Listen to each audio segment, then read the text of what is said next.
Hey there! Did you know Kroger always gives you savings and rewards on top of our lower-than-low prices? And when you download the Kroger app, you'll enjoy over $500 in savings every week with digital coupons. And don't forget fuel points to help you save up to $1 per gallon at the pump.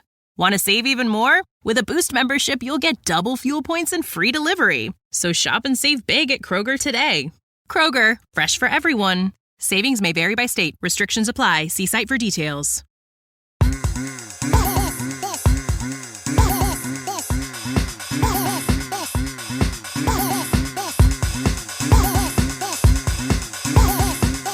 Ladies and gentlemen, welcome back to another episode of the What Are We Doing podcast. My name's Levi McCurdy, and this is episode 125, our second episode of 2024. And we're here. We've got a guest. I said it. I've been saying it for the last 2 years, and we finally are ready for an in-studio guest. Jeff is here. Round of applause, everybody. Jeff Crimson is here. What's up? What's up? What's up, buddy? How you doing? I'm doing good. Just chilling. Yep. Living the life, living the dream. Yep. So here's the thing. This year for 2024, we are asking all of our guests to kick off the first 24 minutes of the podcast. Get it? 2024. First 24 minutes of the podcast with all of the reasons as to of what they love, admire, and wish to see for our mother, Taylor Swift, this year. So if you could start off with what you like about her and why, and then we'll go from there. You have 24 minutes. Go. Damn, put me on the spot. 24 minutes. All right, Taylor Swift. Honestly, great woman. Phenomenal. Honestly, I want to see her, I guess, stay with this boyfriend. Because I kind of want to see what kind of music she puts out if she actually gets married. Because if all her music is related to her breakups and all her previous exes, right? I wanted to see what kind of music she puts out when she's actually happily married. Yes. Because by far, the two favorite Taylor Swift songs that I like is Shake It Off and Blank Space. Okay. And the only reason why I like Blank Space is because of the cover that the band I Prevail did. Okay. And by far, fun, amazing songs. Are both of those songs about breakups? I think Shake It Off is just probably just like a dance song. Yeah. Honestly. I don't know which ones are and which ones aren't. I know. Yeah. I don't know the lore. I don't know the lore behind the songs. I know some of the songs. I can maybe name 5, but I think, interesting. You said music while she's married, because I think the number one thing at the top of everyone's list for 2024 is that Taylor and Travis elope. They want to see them elope or actually get married. I think maybe for that reason. I haven't heard anyone say that's why we want them to get married, to see the music, but I think that's a great point. Like because all we've seen so far is what her team tells her is good for radio. Yes. And the breakups. Yeah. Right? So ooh, you're onto something. Yeah. And everybody wants a happy marriage and everything, and good for her. Right. But I just want the music. Just give me the music. I want to see what can she do if she's happily married. Because I believe that music might be fire. She's already selling out arenas worldwide, and she's making a shit ton of money. Imagine how much more she can make. Right. And I mean, even if I think that number now, I think like last week they said she was worth $4 billion. Dude, you know what I could do with $4 billion? Well, what anyone on this planet could do with $4 billion. But I think, so on the flip side of that, I mean, here's the thing. If it goes south in 2024, if, you know what I mean? Because they won last night, right? The Chiefs won last night. They've got one more step to go to the Super Bowl, right? If they win next week's game, I think I'm correct. I don't know anything about sports. I don't either, but I think they're going to play soon, because there were talks about how there's going to be like a negative wind chill and everybody needs to cover up and whatnot. Well, that was that was last night. Oh, okay. So that was last night. The Steelers, and I think the Steelers were also supposed to play yesterday, but it was like snowing in Buffalo to the point where like they didn't have enough people to get rid of the snow. So they canceled that, pushed it to Monday, and I'm pretty sure, I think the Chiefs have one more game to secure their spot in the Super Bowl. Correct me if I'm wrong and make fun of my voice in the comments, but if you, I think that's it. So who knows? We'll see. If I'm curious if he doesn't make it to the Super Bowl, will Taylor Swift stick around? Right? Or also too, if that is the end all be all for the relationship, she's worth $4 billion. Yeah. She can go off and buy the Kansas City Chiefs.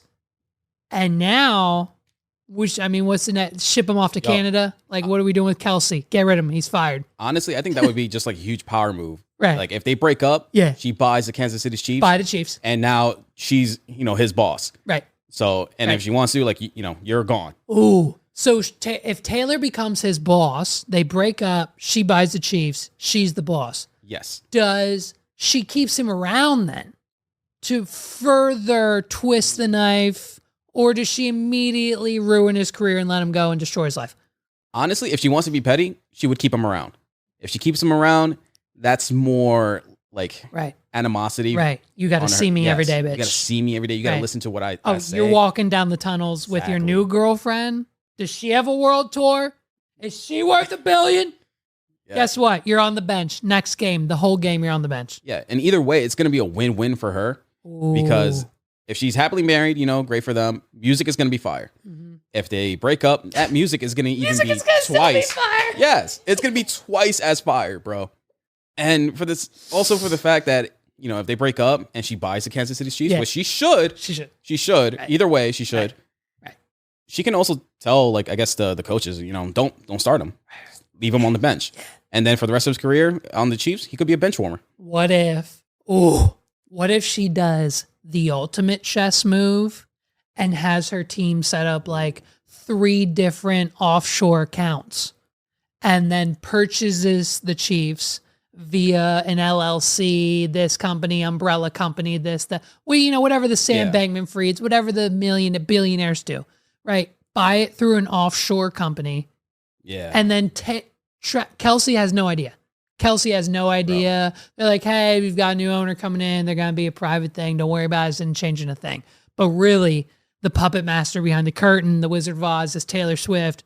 And like Kelsey, one season in, he's been benched like every 13th game. And like every time, like he wears the color red out in public, like he's on the bench or whatever. Whatever games Taylor decides to do. Smart chess moves. Dude, it's the ultimate fucking power move. I really hope that I don't hope or pray on anybody's downfall. Sure.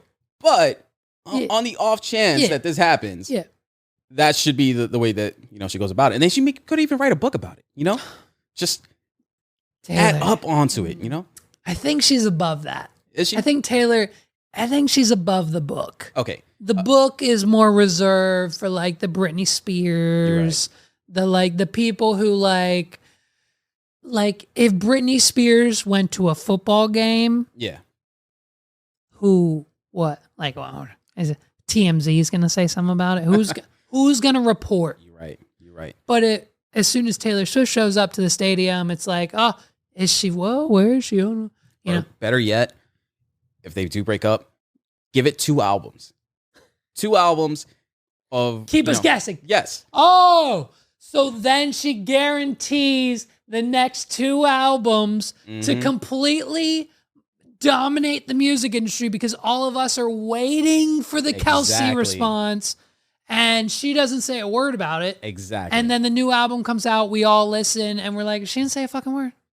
And then she comes out on Twitter and she's like, hey guys, it wasn't the right time for me. So maybe the next album, I'll talk about what happened between me and Travis. And then now, it blows up. Right. So then now, not only are we anticipating the next album, everyone goes back and re-listens to this album to figure out what the fuck she was talking about. Exactly. Because if she's not talking about that, what else are we singing about? Right. Is that the only artist we do that with? What other artists do we dissect the lyrics, the breakups, the behind it? Like no other artist is known for, right? Yeah. Is there? I mean, I think Taylor Swift might be the top person for that. I'm sure. I'm sure there's a song on Lizzo's album about, like one of her exes, or like Yeah. why men great till they got to be great, of course. Maybe like 1 or 2 songs, or even most artists probably just leave a line. But like, we're not waiting. Yeah. No one's waiting for the new J-Lo album to come out about, Ben J-Lo. Affleck. Like, Yeah. you know what I mean? We're not excited to hear about Ben Affleck's whatever. Dude, honestly, speaking of J-Lo, I need J-Lo to drop another song or like drop an album and just start dissing A-Rod like the entire time. Because I think that would be fun to hear. Does J-Lo diss A-Rod, or does J-Lo diss Enrique Iglesias? Because have you seen him? Yes. Have you I have. seen the TikToks? Yes. And What happened?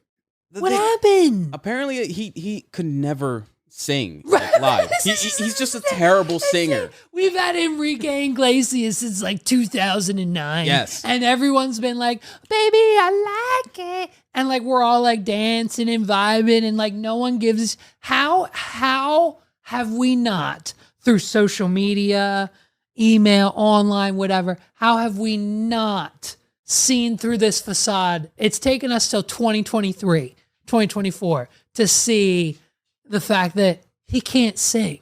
And like, hey man, to double down on that, how do you not have 60 people in your circle? How do you not have 12 people on your team telling you, hey, next we should probably get one of those auto-tune microphones next time.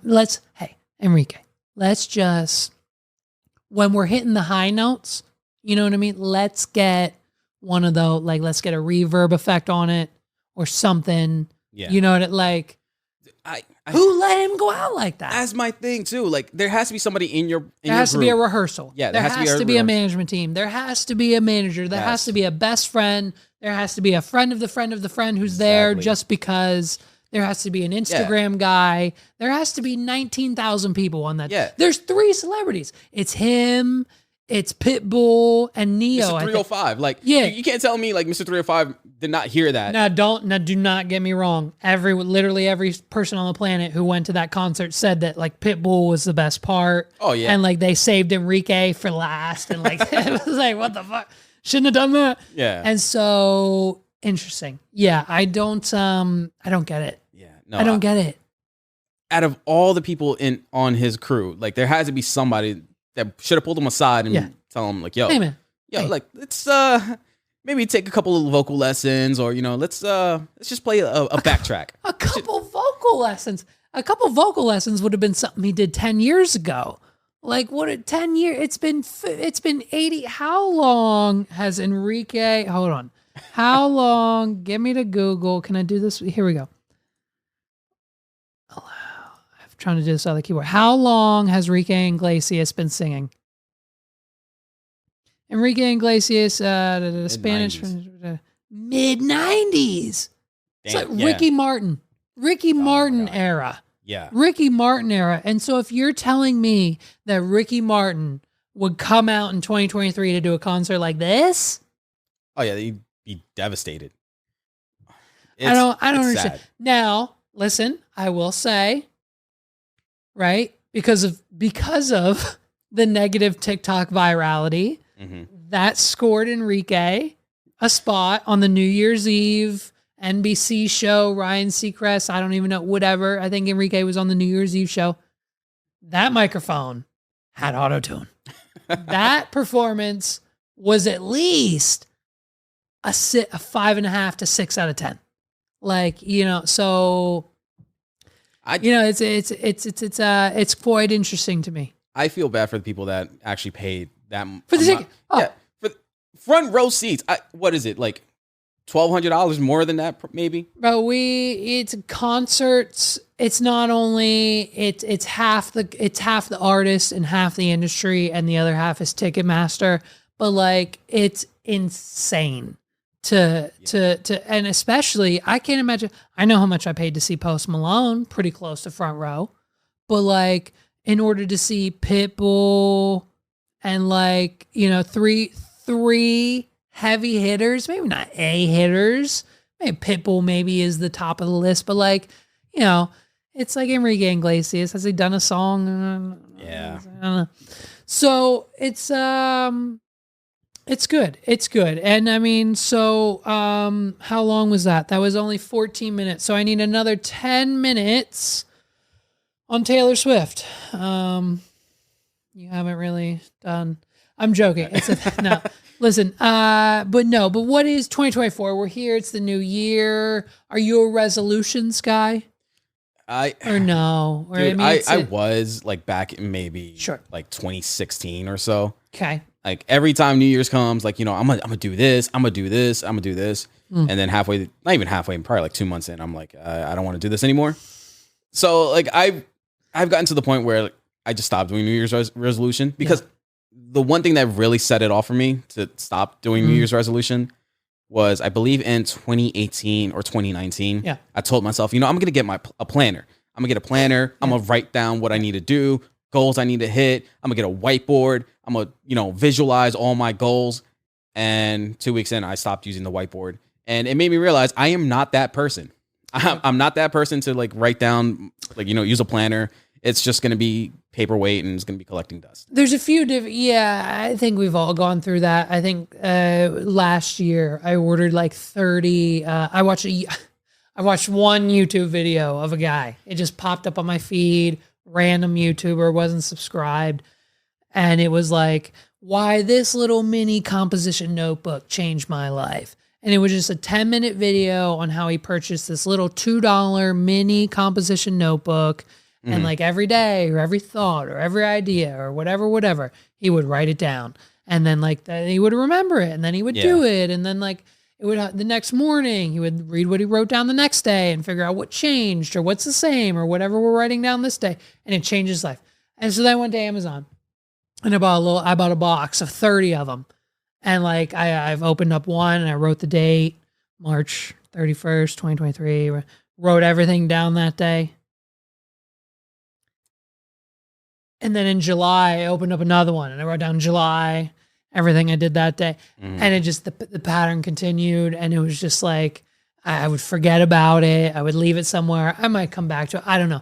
And it's just, it was one of those things that like, you say you're going to do, and then you never do. And then it's yeah, I was in that boat as well.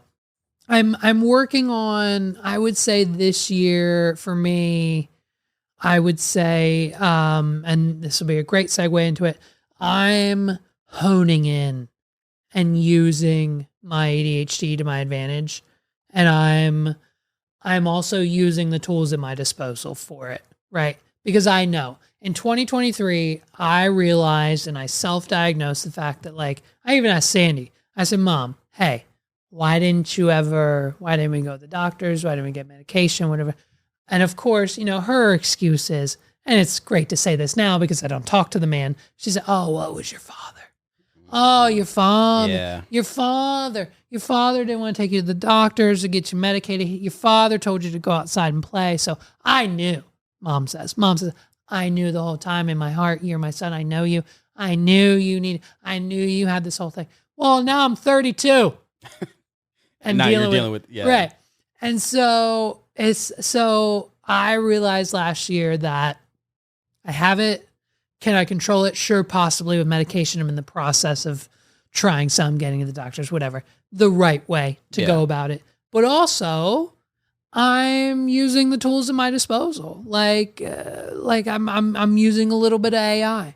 Like I literally the other day, I only did it once. And I'm probably going to do it a little bit more because I have to redefine my prompt a little bit.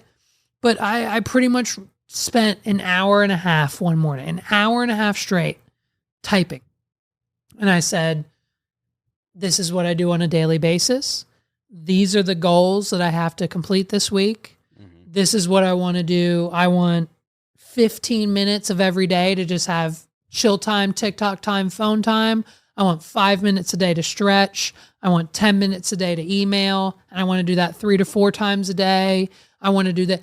I literally wrote out everything and anything I could think of that had to do with my businesses, personal life. Here's my schedule at 4:30 on this day, and this day I get my kid. At 12:30 on this day, I get my kid. On this day, this week I have a meeting.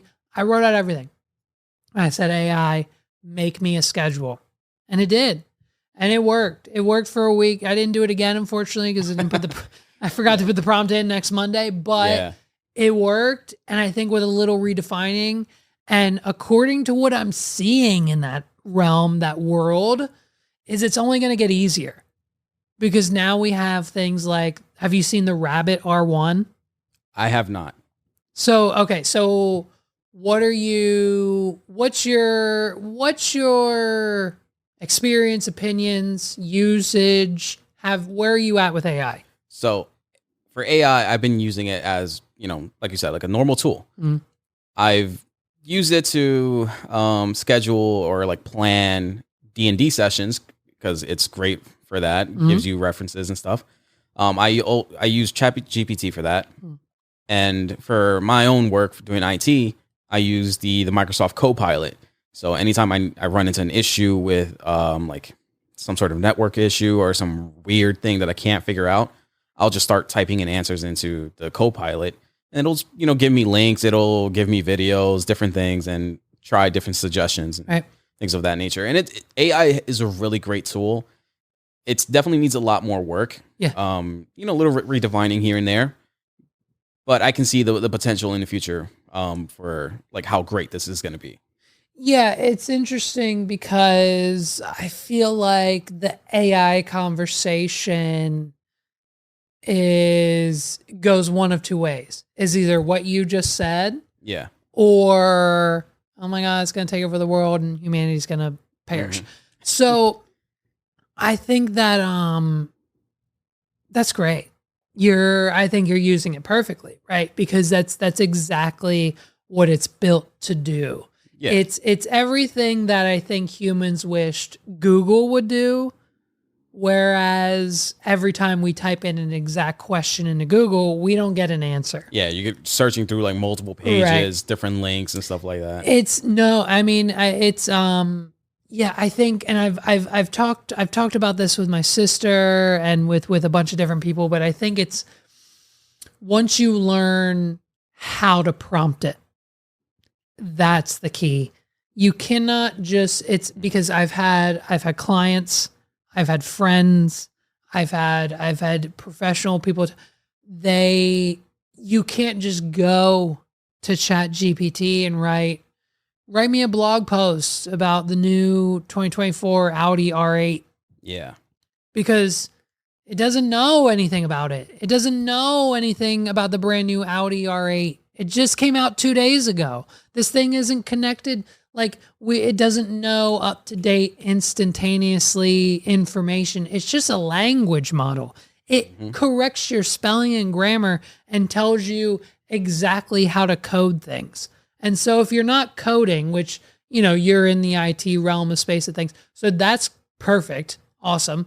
But on the flip side of things, for the main people and just the normal average user, I think it's a situation where like people, like some of my clients will go and just use it and ask for things, and whatever it spits out, they'll copy and paste. I just saw a thing, The Verge, or all the tech blogs just did a thing. There's a subcategory of products, most likely furniture, on Amazon. Yeah. And the title of those products are, I'm sorry, I can't generate a new product name due to OpenAI's policies. This is something that ChatGPT cannot provide for you, because they used ChatGPT to create the prompt, and whether it was an automatic process or someone copy and pasted without actually reading, they just uploaded that product title, description, whatever, to Amazon. Yeah. And it's so fascinating to me once you actually learn how to use it.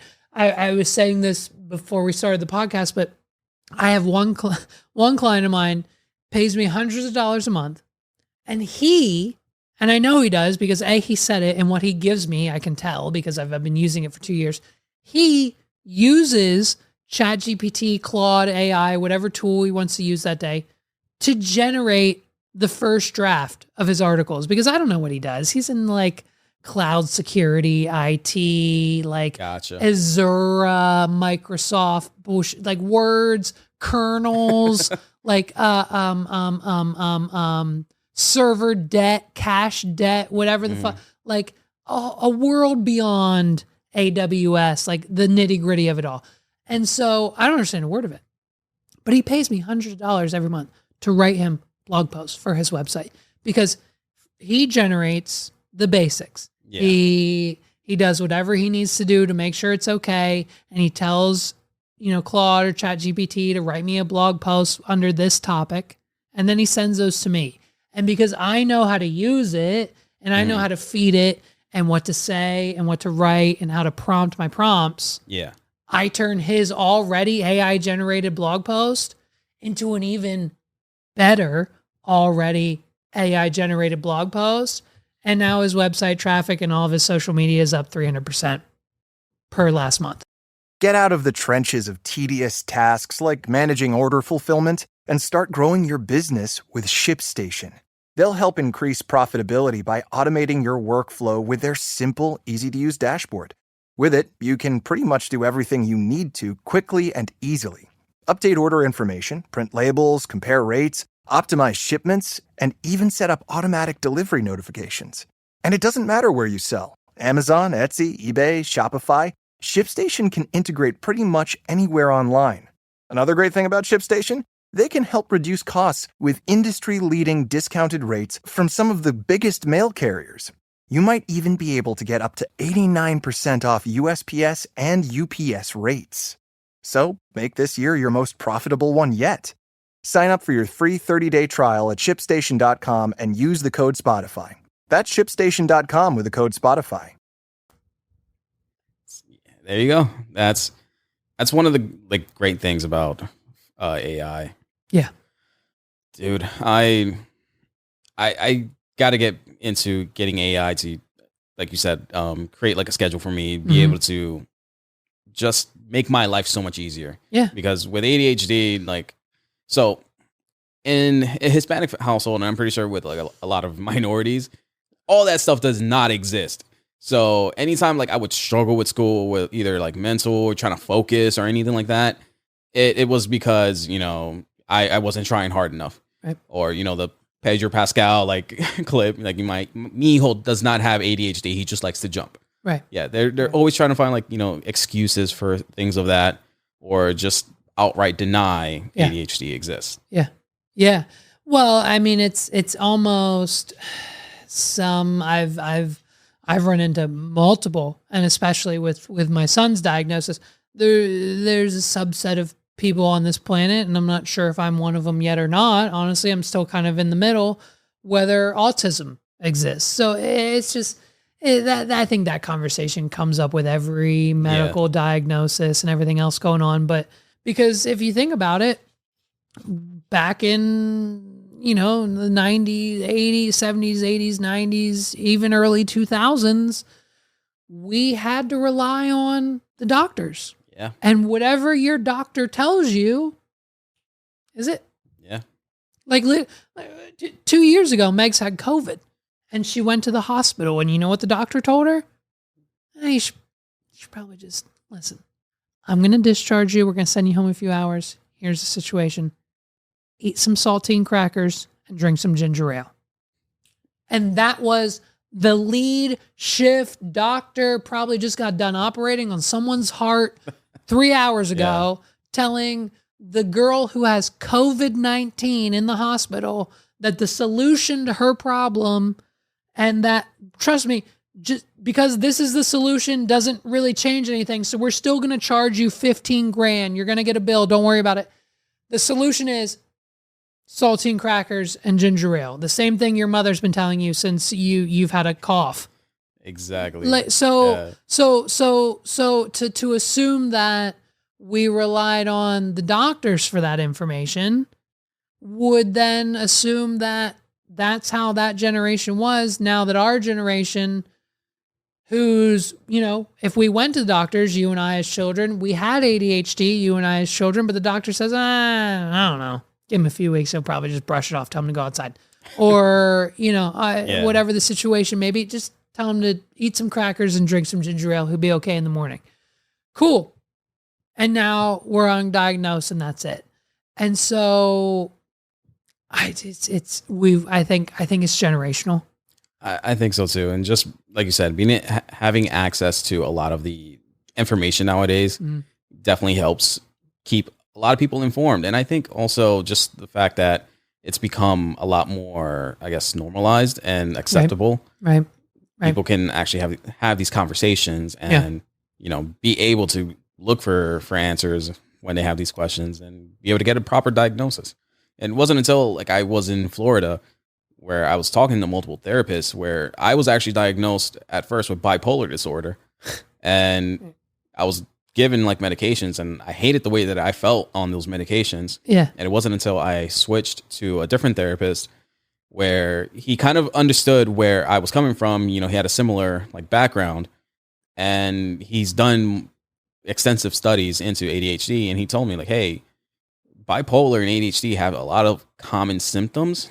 There's just very like small like differences. It's like 1% off. Yeah. So the fact, like literally the doctor told you were bipolar, or like rolled the dice that day, and we're like, what am I going to tell this kid? Do I tell him he's bipolar, or tell him he's going to jiu-jitsu? And someone in the office said, bipolar. Yeah. And that was it. Like, you know what I mean? Like, what? Yeah. Hey. It's nuts, man. It's not. It's well. I mean, and that's just like it's just the mental health conversation and the generational. And I mean, people were always talking about. I know this. It isn't the best segue, but it's next on my list. I mean, like even Cat Williams talked about mental health, right? Yeah. You know what I mean? So it's just like, is that old news now? Is Cat Williams? I haven't had a cultural opinion in a while. I unfortunately didn't get a chance to talk to Carlos. So what from your side of the fence and your heritage, how do we feel about Cat Williams targeting the entire community of entertainers? Honestly, like I feel like there's a lot of things that he was saying was speaking the truth on. Yeah. One in regards is to Kanye West when he was saying, you tell somebody that he has a mental illness and then you start praising him and now he has this sort of God complex. We watch what he's going to do. Yep. And, now you're calling him crazy because of what you kind of pushed him towards. So there's a lot of things that he was saying that really spoke truth on, especially I can't say much for like in terms of like the entertainment background because I'm not in that sort of industry, but we all had our like, sneaking suspicions. But, a lot of the stuff, I guess, can come off as a bit bitter and angry. Right. Well, I mean, it's the same thing that like I noticed. I mean, honestly, it's not the same. It might be the same. Okay, you tell me if it's the same thing. It's the same thing as Will Smith. It's like every time someone comes out about Will Smith, whether it's him smacking somebody, him and Jada's marriage, him being gay, him doing this, him and his kids, him that. Every time someone comes out about Will Smith, whatever it is he's doing that day or did that day that they're talking about in the past, we all fucking hop on it like flies on shit, and it's viral, and every podcast is talking about it. And this random guy on some random bitch podcast that literally just got sued for millions of dollars because she said some shit about Kevin Hart she wasn't supposed to, says some shit about Will Smith. And it's like, oh, but guess what? None of that is probably even true. And like, they're not suing and nothing's coming from it. And Lil Buddy's not actually selling a book. And we were all kind of lied to. And it was a podcast bit. Yeah. And it's like, we haven't heard anything since. And so now, like, it's when we see these things happen with like, because that was, correct me if I'm wrong, but this Brother Bio guy or whoever coming out about Will Smith being gay and in the room having sex and stuff, that was the last culturally related viral moment that we've seen from a black celebrity up until now. Yeah. Now we have Cat Williams and we have a whole new list of names to look at.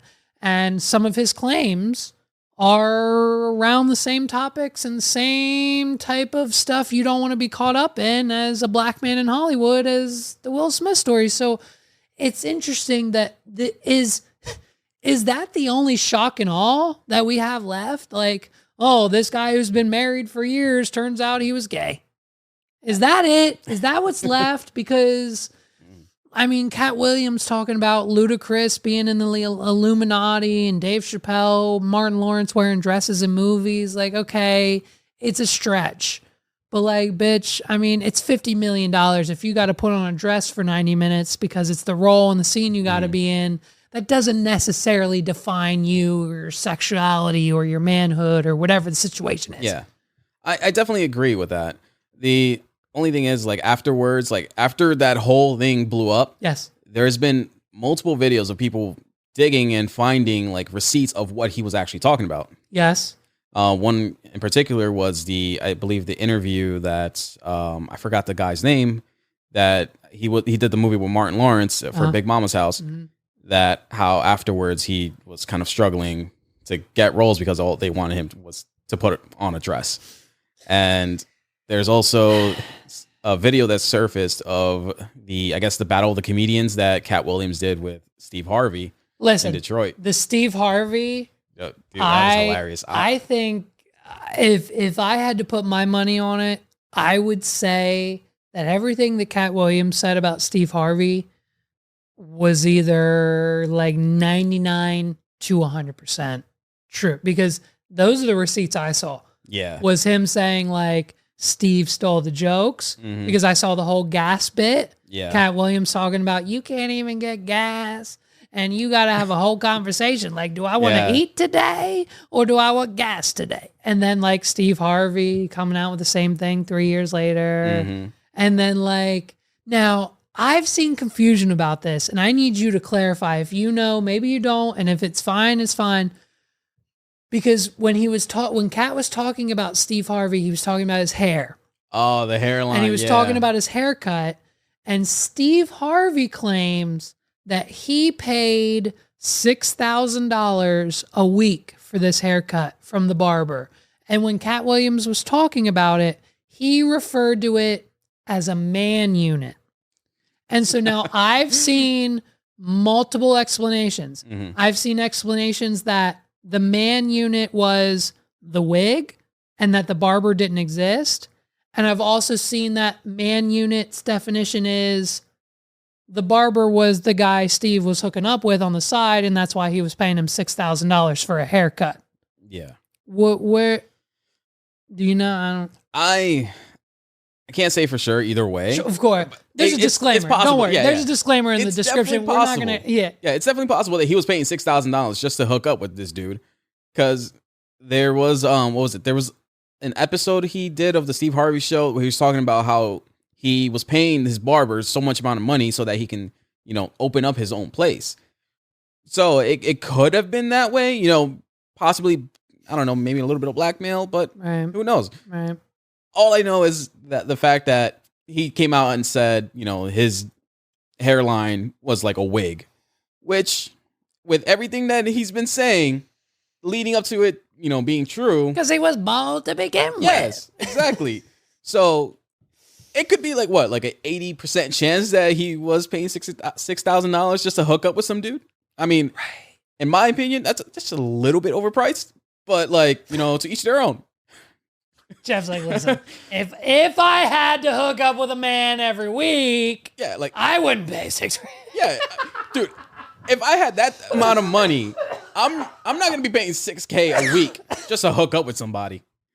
Like, I'm gonna be frugal with my money. Like, I don't know about you. Look, I got you half this week. And if all you want to do is suck my dick, that's fine. But I got 3 G's for you, and that's it. Exactly. Like, I'm not paying. $6,000 is way too much. Like, $6,000 is a used car. Stop. We'll pause on that one. But listen, I think no. Listen, and that's. But then what else he said about the last bit on Steve? He said he was like the dude who had the show before Steve. Was it like Mark something? Was it Martin? It wasn't.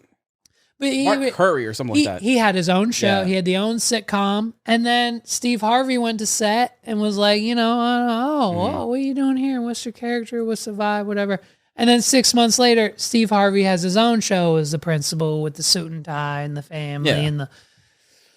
It's too convenient to not like be a coincidence.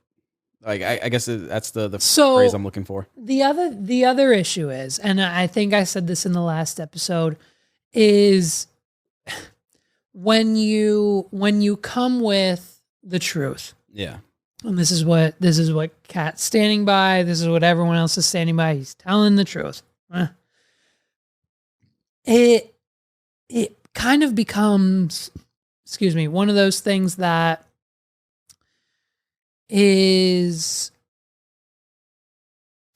when you don't tell the truth, right? It's like, are you telling all the truth or is this all a bit? Because you can't come into the middle. Like, so the Kevin Hart stuff, right? This has been a Kevin Hart, Cat Williams battle for years. The Breakfast Club interview, Kevin Hart, Tiffany Haddish, like that was years ago. We've been talking about this for years. And I guess I saw a clip this morning that kind of said, and I guess in that process, I sort of adopted that opinion. Cat Williams' number one thing in that podcast interview was Kevin Hart's a plant. He's a Hollywood plant. And it was from the beginning. How do you think he got Soul Plane in this show that no one knows about? No one knows about Kevin Hart's show, by the way. That was news to me. That definitely was news to me. So thanks for that, because now we should all go back and watch it. Apparently it flopped. Same reason Soul Plane did. It's fine. But like, he claims that Kevin Hart is a plant. And like, what is an industry plant? Like unless the only way that you can define an industry plant is if they are a CIA government federal agent. Like, what else does that mean? Are you telling me that someone in Hollywood, because the definition of how Cat Williams would describe it is that some bigwig, multi-billionaire, I don't know, maybe let's call them a movie studio. Yeah. Came to Kevin Hart and said, listen, we're going to plant you in these movies. We're going to give you this money. And you're going to be big. And see, that's called acting. Exactly. That's what every actor does. Dude. So what is an industry? How is an actor or a TV show celebrity defined as a plant?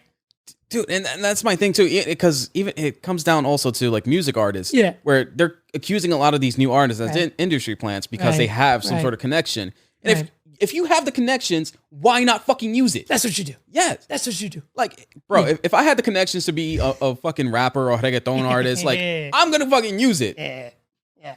No, it's one of those things where I think it's easy. It's you know what it is? It just clicked. It's what we do on podcasts. It's the same thing. Cat Williams did on a podcast what he was supposed to do on a podcast. Yeah. It's when the news comes out that says Kevin Hart got the new role on this movie. Great. That's the headline. And as a podcaster, you're supposed to argue that fact. You're supposed to do the opposite. You're supposed to agree with the back end of it. Well, how do you think Kevin Hart got that movie? You think Weinstein was in the room? How do you think Kevin Hart got to where he was? And then you just start speculating and doing all this stuff. Oh, well, if he was on the East Coast in Philadelphia, how was he over here getting Los Angeles Hollywood deals? Yeah. So it's unfortunate because I think that interview is filled with 50% truth and 50% non. Yeah. And it doesn't. And here's the other thing: they just dropped a new episode of a different podcast with Cat Williams like yesterday. Oh shit! It's doing like 10% of the numbers, and the title of it is like Cat Williams clears everything up after breaking the internet. Yeah. And I watched it for maybe 5 minutes, and it wasn't as interesting. No one gives a shit. No one cares. Yeah. Because we already know. And what more is he going to say about Martin Lawrence, Dave Chappelle, Will Smith, Michael Blackson, all the people he named? What more is he gonna say? Even with that whole Michael Blackson thing, that threw me for. I was laughing my ass off because I seen the clip of him on Wild 'N Out, where Michael Blackson comes up, and you could tell that there is some sort of tension between the two. And he said, "Oh, your roles are terrible." Yeah, right. It's, but here's what I'll say. I think Kevin Hart's response was best. Now, were any of the responses to what Cat Williams said good? No. Ice Cube, Cedric, everybody came out and was like, well, what Cat said was, here's what happened. Yeah. And you know what? On top of that, what he said happened. It was 15, 20 years ago. People changed the opinions, the reasons, where they were then. Chris Tucker smoking weed in the first Friday and not wanting to be in the second one and getting replaced with Mike Epps because of Christianity, like the whole thing. And now Chris Tucker's on Epstein's jet, like a whole like we've got to bring in Epstein into it because there's got to be a white man somewhere, It's just like God, it's so much. It's so much. And that's what I think is the move. And we've seen it. We've seen it from him. We've seen it from Kanye. We've seen it from every celeb. We throw everything at the wall. Just see what sticks. And we go get some lunch and whatever's left up on the wall. Oh, anti-Semitism. Okay. All right. Let's go to Chat GPT and whip up something about the Jew. Like, it doesn't make sense to me. It really doesn't. It really doesn't. A little sidetrack here. Yeah. Speaking of Jewish people, did you see the clips of the tunnels underneath the I don't know. The building? Listen, no. Here's the other thing I don't understand.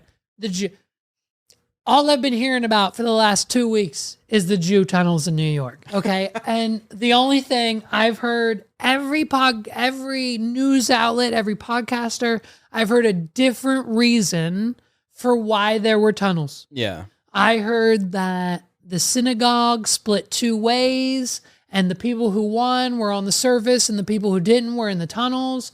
I heard it was a place to keep their wives while they were on their periods. I heard it was a trafficking thing. I've heard so many reasons for these Jews to have tunnels under New York City. And the guy on Twitter. Yes. The guy on Twitter. That's Dude, all anyone can talk about. That is by far my favorite thing about this whole situation is the fact that this dude a couple months ago was 3 months ago was talking that he was hearing Yiddish underneath his apartment building that did not have a basement. And nobody believed him. Listen, guys, hear me out. I'm on the ground floor. I'm paying $450 a month for this New York City apartment. You can only imagine how bad it is. Yeah. I don't have a basement. There's no basement. I swear to God. It sounds like a bunch of Jews down there, and I can't. And he can't tell anybody because he's fucking. People will be like, oh. Are you praising Hitler in your spare time? Yeah. What do you mean? And now all of a sudden, it's he's proven right. I think he's just he wants his rent paid for and shit. It's. I think my favorite clip. I don't know. I think I've seen someone. I even saw a clip of a cement truck. I don't know if that was real. I seen the clip of a cement truck. I seen the clip of somebody coming out of a grate that was connected to one of the tunnels. I think that was real. I think that one might have been real. And the video that I seen had a voiceover, somebody calling him a Ninja Turtle. And I'm like, damn. The Ninja Turtle just converted. I mean, well, no, okay, well, if we're talking about that, that's one of my biggest gripes. I've never been a Ninja Turtles fan. No? No. Wow. Justin is. Yeah. I'm sure you are based on that response. But I know it's Donatello, Michelangelo, Ralphie? Yeah, Raphael. Mm-hmm. And who's the other one? Donatello. Yeah, is that the one I missed? They're all based off Renaissance artists. So Donatello, Michelangelo, Leonardo, Raphael. The only thing I know about the Ninja Turtles is that every year a new, different, and worse version of animation comes out via a movie. Yeah, I haven't seen the latest movie. I don't know. But yeah, my biggest gripe for the Ninja Turtles always has been the fact that these dudes live in New York City, Brooklyn, by the way, but they sound like they come straight out of California. Like they don't have a straight up New York accent. Like these dudes sound like they just came off the beach out of was it some beach in California, like the Muscle Beach, Venice Beach, yes, the pier, the whole thing. Yeah, but none of these guys sound like they're straight from New York after being living there for their entire lives.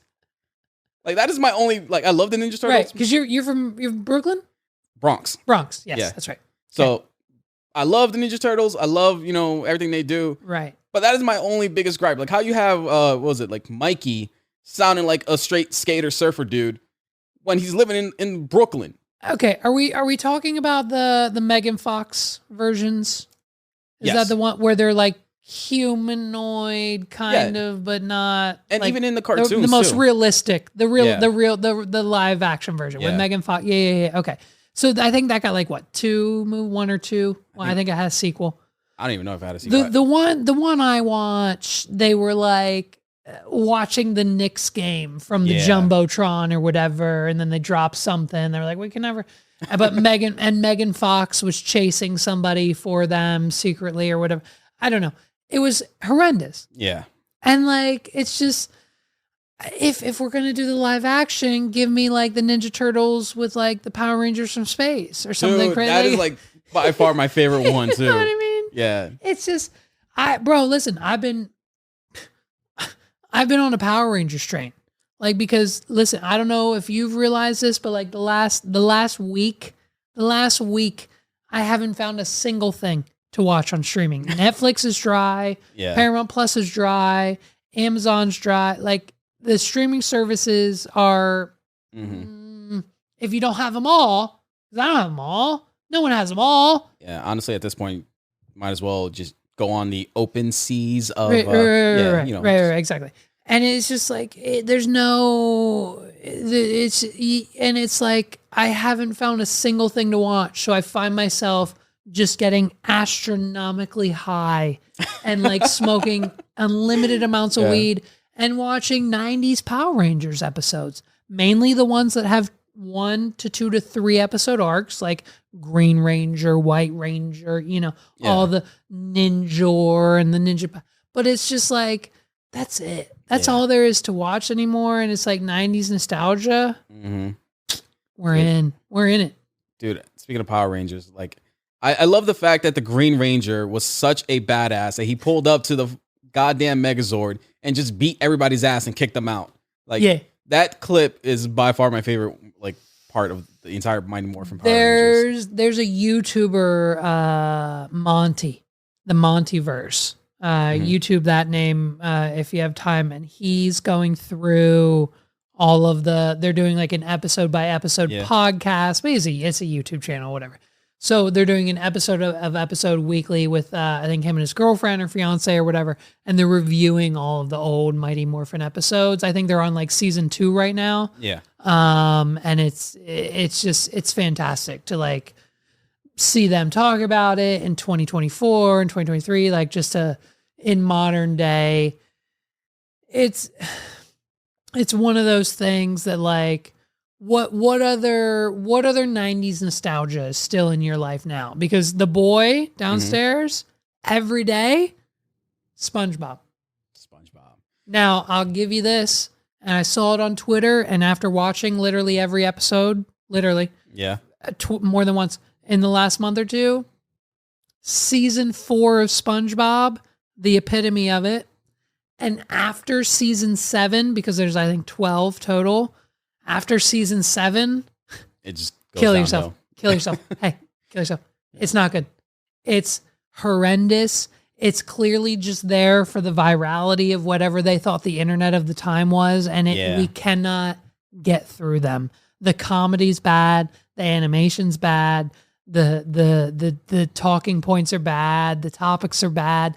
The episode starts off one way and ends on from A to Z. It's completely different. we've tried so many times to go past season 7. We give an 8, 9, 10, 11, 12. We give them all a shot. They're horrendous. Yeah. Horrendous. Yeah. The only, I guess, 90s cartoons that like I still watch nowadays is either like Animaniacs. I'll watch a couple episodes of Fairly Odd Parents if I'm like can't sleep in the middle of the night. Ooh, Fairly Odd Parents is good. It's so good. Yep. Besides that, I mean, I've been watching a lot of I doubt that you're gonna be familiar with this. There's a show called Kamen Rider where it's basically, I was ready to like get up and walk off because you just disrespected me for not knowing what it was, but I don't know what it is. It's basically a weird version of like Power Rangers that came out in Japan. Oh, okay. They always have like the over the top transformations, but do you remember a show called Big Bad Beetleborgs?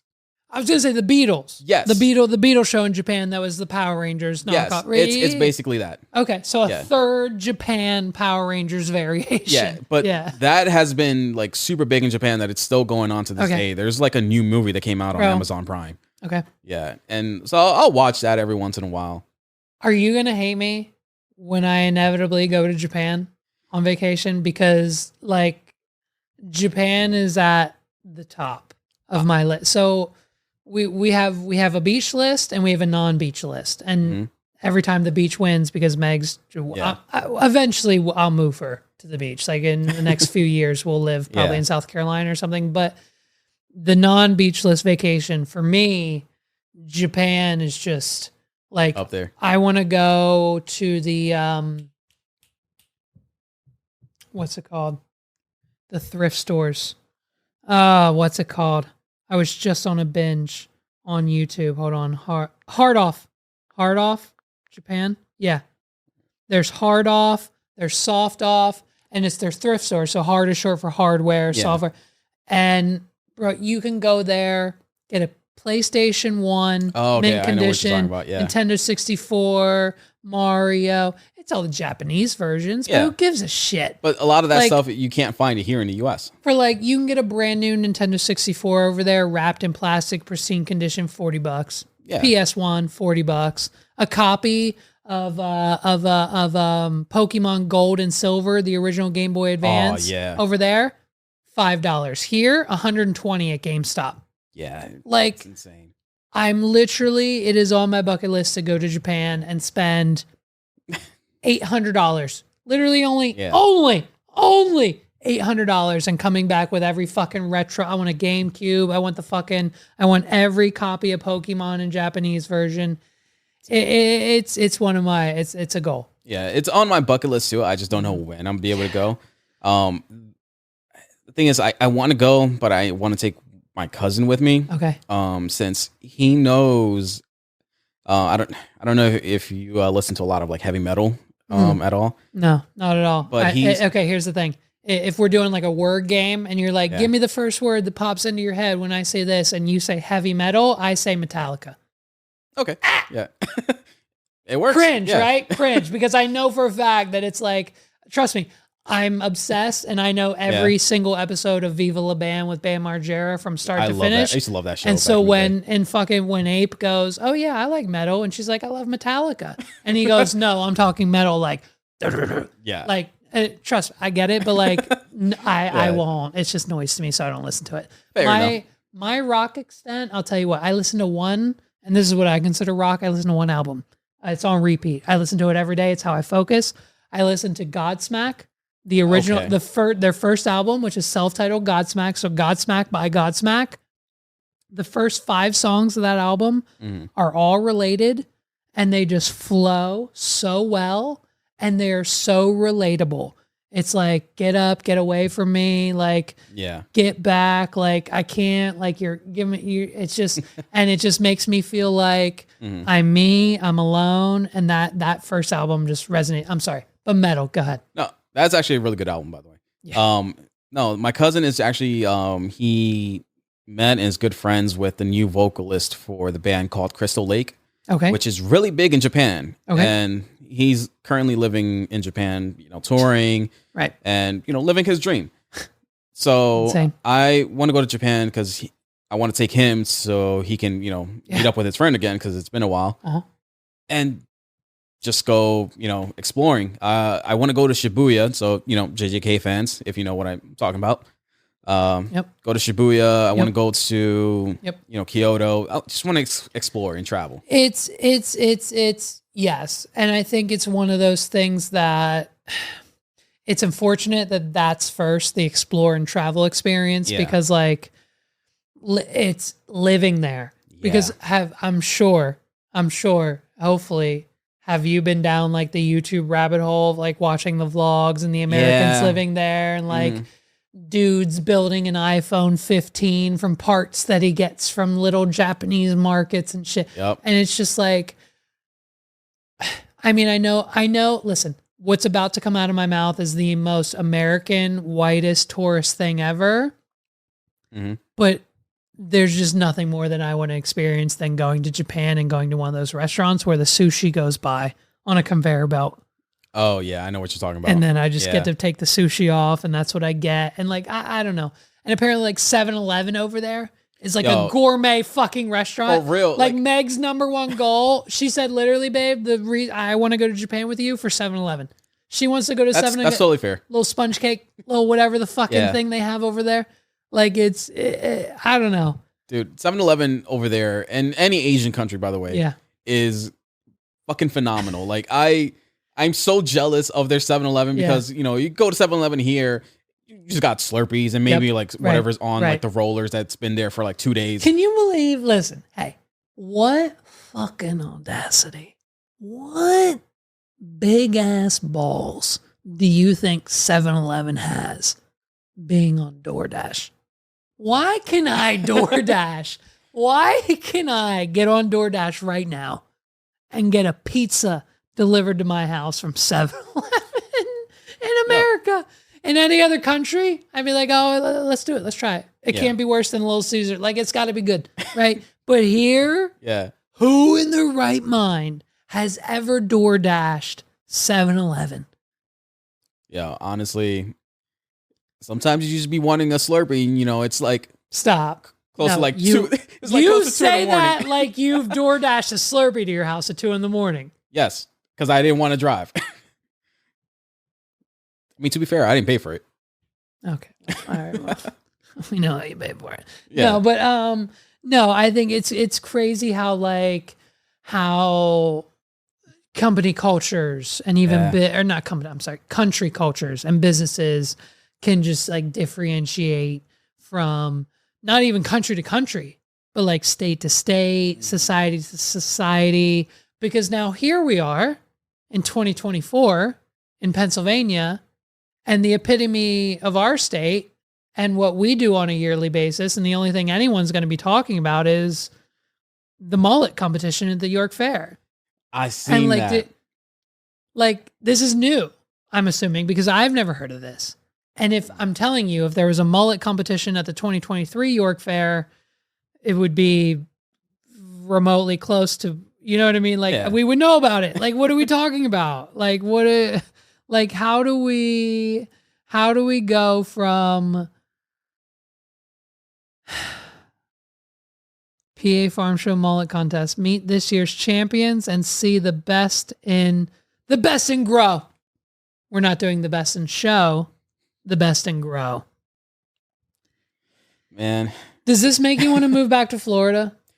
Honestly, not really, because the fact that, mullets are everywhere in Florida because it's Florida. Yeah. And this is something that I expect out of PA.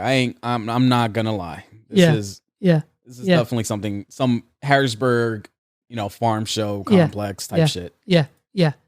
I don't think this has ever happened. I mean, so what's this? Over 100 contestants and dozens of eager ongoers crowded in the main hall stage area of the farm show with Pennsylvania's preferred mullet contest.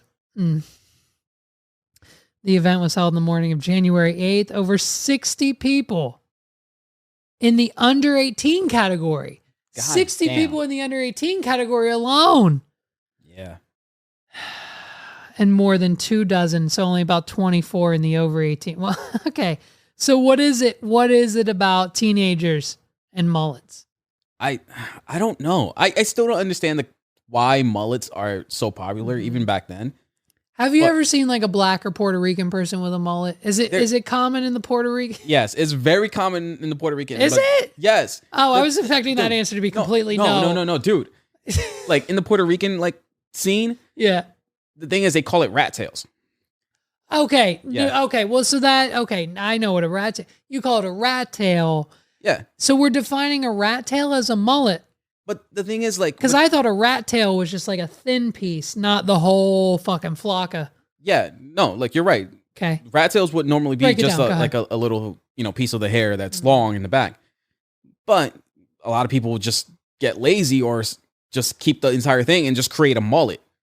And I've seen also, because my girlfriend's Mexican, Sure. I've seen a lot of Mexicans like rock mullets too. Okay. This is good. And I was surprised like how common it is in like the Hispanic community.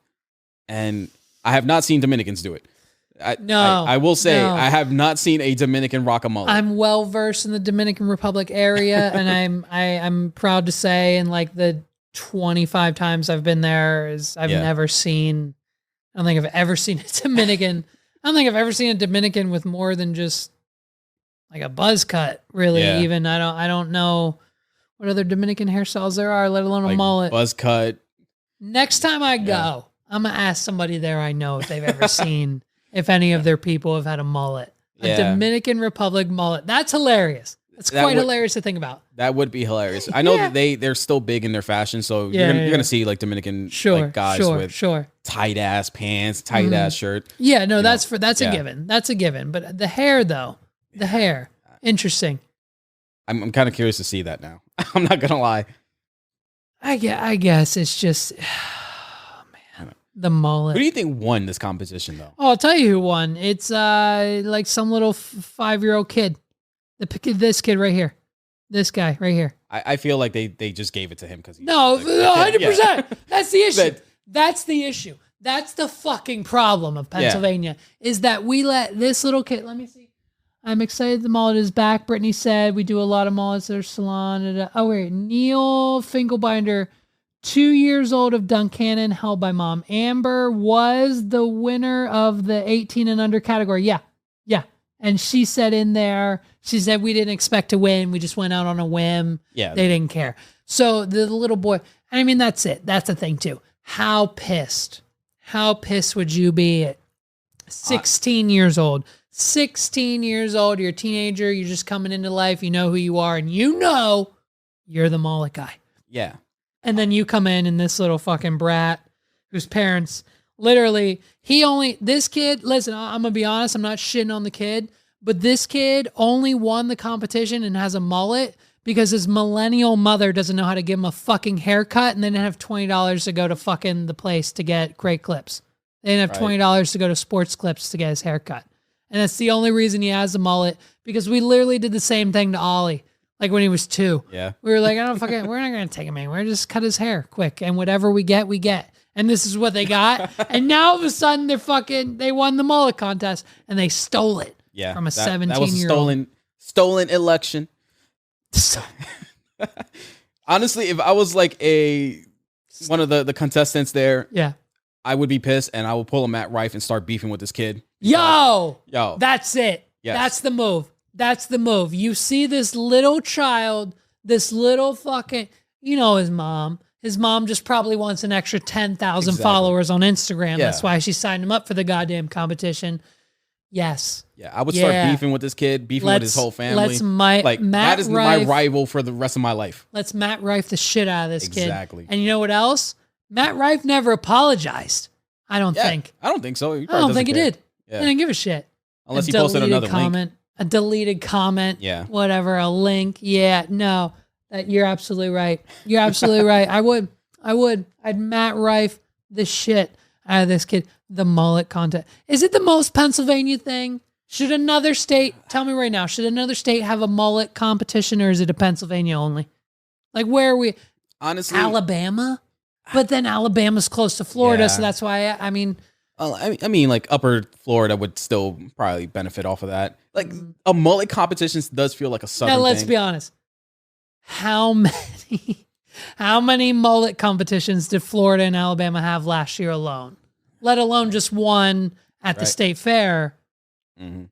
Just across the board. Anyone who's throwing, let's be honest, anyone who's throwing an event in Alabama / the Florida area is like, oh, we're having an event. We should probably have a mullet competition.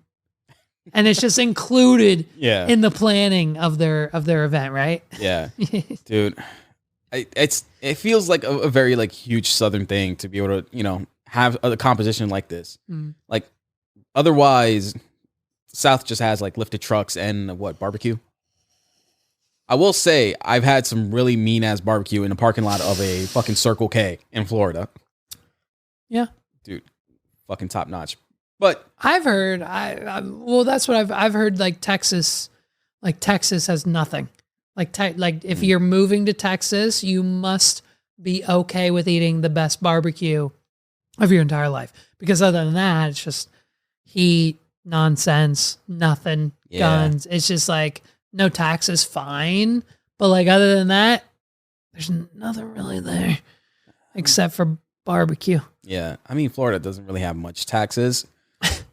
I mean, supposedly, but you know they fuck you everywhere else. Yeah. Have you been following Gypsy Rose at all? Do you know who she is? Yeah, that's the one chick that got out of prison and suddenly blew up because of what she did something to her mom. Yeah. Oh no, not something. Just murder. Yeah. Straight up murder. So yeah. So Gypsy, she just got out of jail. Yeah. She was convicted for aiding and abetting. She didn't actually commit the murder. Her boyfriend at the time was the one. Now, why he committed said murder, she told him to. Okay, that's why she went to jail. Yeah.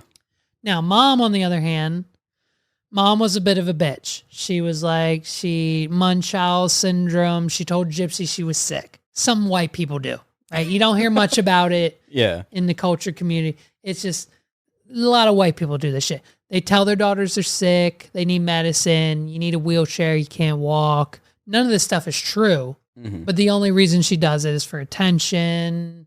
Make-A-Wish Foundation. I think they got their house remodeled. Yeah. Like a whole, like every reality show, like my daughter, Make-A-Wish, come help me, give me money, GoFundMe. And so naturally with all that doctors, the medicine, the wheelchair, like it makes her even sicker. Yeah. Like she's a human, perfectly healthy girl. Gypsy is, she's healthy, she's good. But her mom telling her she's sick makes it even worse. Yeah.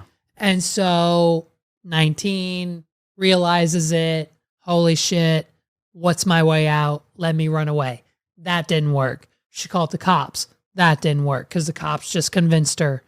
It convinced them that like, oh, she's a teenager. She's got this suffering. Look at all these medical records. Look at all these. This is the proof. So they couldn't do anything. And like, honestly, her only way out, and after we think about it, you know, you might have different opinions, but I think the majority of white people assume that this was it and this was the only way out. And I know that for a fact because she wouldn't be famous. She wouldn't be popular. She wouldn't be viral on TikTok. She wouldn't have millions of Instagram followers if she didn't have the backing of white people.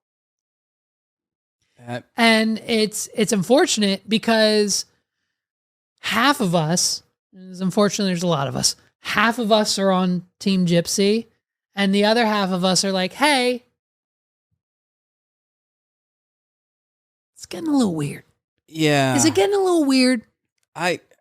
Me personally, I find this whole situation weird. I understand. She was convicted of murder. And she got out super early.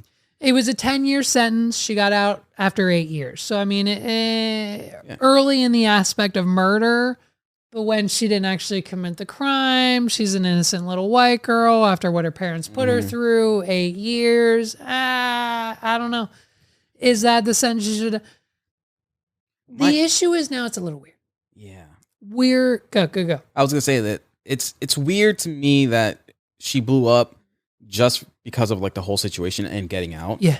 when, there's been multiple or other similar scenarios where someone, unfortunately got assaulted and murdered the person that did it, and they got convicted of murder as well, but they're still locked up. So I guess it's because of the stuff that she went through with her mom, that, everybody's, I guess, uplifting her and blowing her up. I don't know. I just find it so weird. It's weird that somebody is getting famous off of a terrible situation that happened. Like, I'm happy that she's out, she's living her life. Me personally, I don't think I would want that type of attention after everything that I've gone through. Here's why I think you're right? You wouldn't want that. Yeah. If that was your situation, you'd probably just want to be like, let me take a breath. Let's put a wall up. Give me a few years. Yeah. Then I'll come back. I'll do an Oprah interview, whatever, maybe.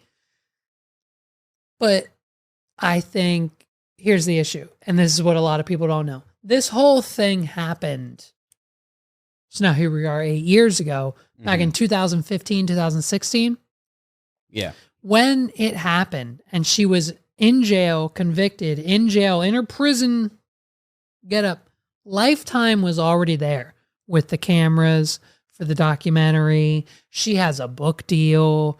Like, Lifetime was there when she got out. Lifetime was there with the cameras when she went and bought her first pair of shoes a week ago.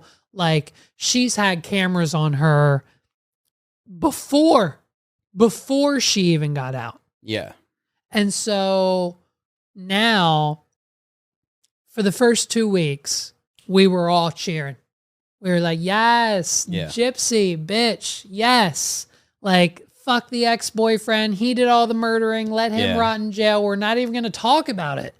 You're happy now. You have your new husband, which is another weird thing, by the way. Yeah, that is so weird. They met in prison, and, like, basically, he won the lottery in the sense of, like, she says in the interviews and all the videos, like, oh, I had like 250 people from different countries writing me letters saying they love me and all this stuff. But Ryan, Ryan was from my hometown, and I just thought we'd have so much to connect on and get in common with and be in touch with. And so, and then like, cool. And then like the documentary on Lifetime, it's out now. It's like out, like it was out a year ago. Like, it follows him like, oh, today's my wedding day. It's a little inconvenient, having to go to the prison. Gypsy's going to be in khakis and I can't do much. I'm going to go get some cupcakes to make her feel special on our wedding day. And it's just, hey, how pissed do you think Stephen Avery is for making a murderer at the fact that he didn't murder anybody? Yeah. He's out here claiming I didn't do shit. But, like, they've got his ass in jail in a Netflix documentary, whereas this bitch was like, yeah, I did it. And now she's just out parading around town with you've got Joy Behar on the fucking View. You've got the fucking View. Joy Behar telling her, like, oh, she's talking about her story, and she's like, well, I kind of went about it the wrong way, as in, like, murdering my mother. Yeah. And Joy Behar's like, no, that was okay, right? And everyone on the panel was like, Joy, hello? She means murder, Joy. And Joy's like, oh, that part. Well, yeah, I guess that part wasn't okay. But Joy's like wink, wink. Hey, murder a bitch again. It's weird. Yeah. It's weird that we're parading her around the whole country on a thing. It's one of those, it's a weird thing, people are not glorifying, but like, bringing so much attention to. Yeah. I will say that if she does not capitalize on this, she's going to drop the fucking bag. No. And she's going to like fuck her shit up. Trust me. The capitalization is already done. Yeah. The contracts, the documents, everything's been signed. This was all... The fact that we had the documentary with her in her prison outfit and while she was in jail being filmed with the crew and everything that's happening now was planned 9 months ago. So that there's no dropping the bag. There's no dropping the bag here. There's no Bobby Altoff Drake interview, whatever. Like it's a situation where she goes next, like the fact that she's like, I'm in New York City, I'm in Times Square, like it's like what is this right here? Like this video is for Gypsy Rose only. If you're not Gypsy Rose, keep scrolling. Right. Okay, Gypsy, I picked out the perfect house for you and Ryan. First things first, you need a security gate with a very long driveway. And nothing says love better in Louisiana than 2 matching pickup trucks. Okay, let's move to the kitchen. Here's a huge refrigerator stocked with Dr. Pepper for you and Ryan. I know you're a new cook, but here's a perfect stovetop. And you're going to need this home theater to show all your family and friends the documentary. Okay. And Ryan can watch wrestling on the big tube as well. Let's get to the important stuff. You know you need a king-size bed to keep it spicy. Might I suggest a mirror on the ceiling for checking in with your Stop! Like, I'm not even going to finish it. Like, it's clear that Barbara's team, multi-billionaire Barbara, real estate mogul, Shark Tank. This woman has no business. She has nothing to do with Gypsy Rose, but it is blatantly clear that her team watched the documentary, watched the interviews, found out everything that she needed to know about Gypsy and Ryan, and made this entire TikTok. And it's like, bro, what do we do? Who are we? It's like, I get it. Like, for you to say that us talking about it is clickbait and a grab for views or whatever, yeah, you goddamn right it is.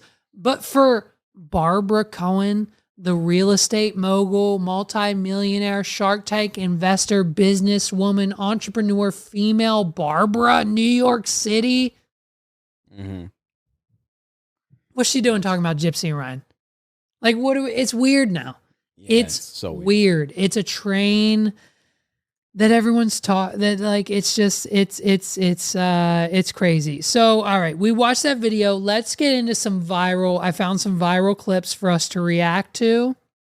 Okay. This one, are you familiar with the 1,000-Pound Sisters? I am not. Because Megs won't talk to me about them because it freaks her out. So the 1,000-Pound Sisters are it's Tammy and her sister, TLC, 1,000-Pound Sisters. It's Tammy and, Tammy.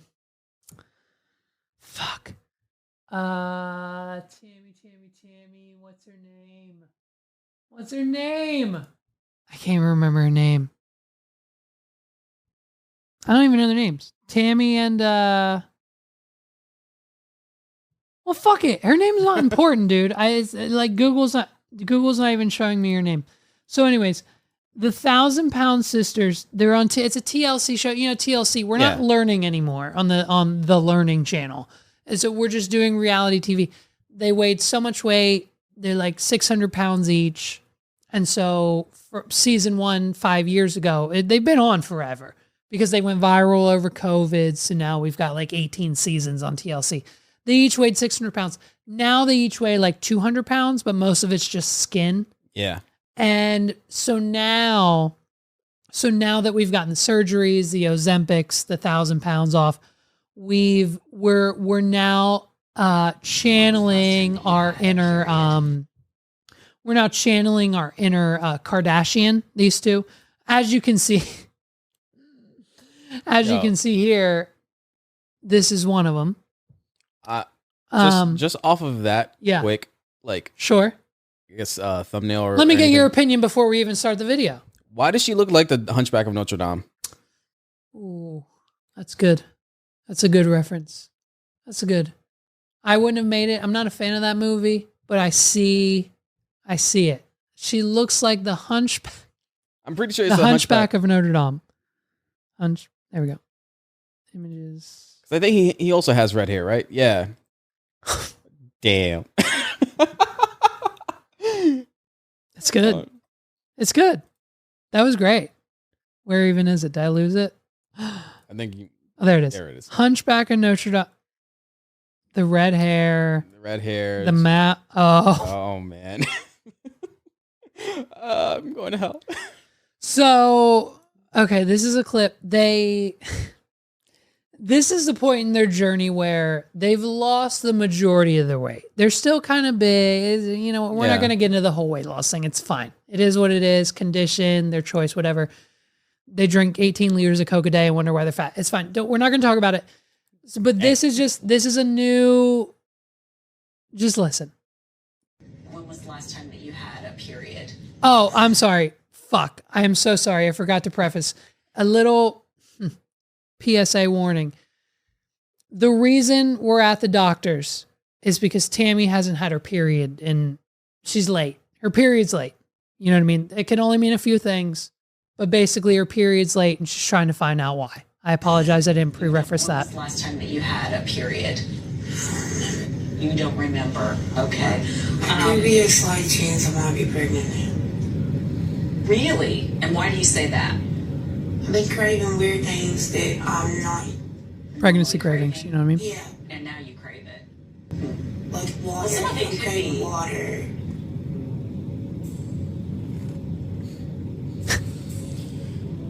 Yeah. Bet you ain't pregnant, you're thirsty.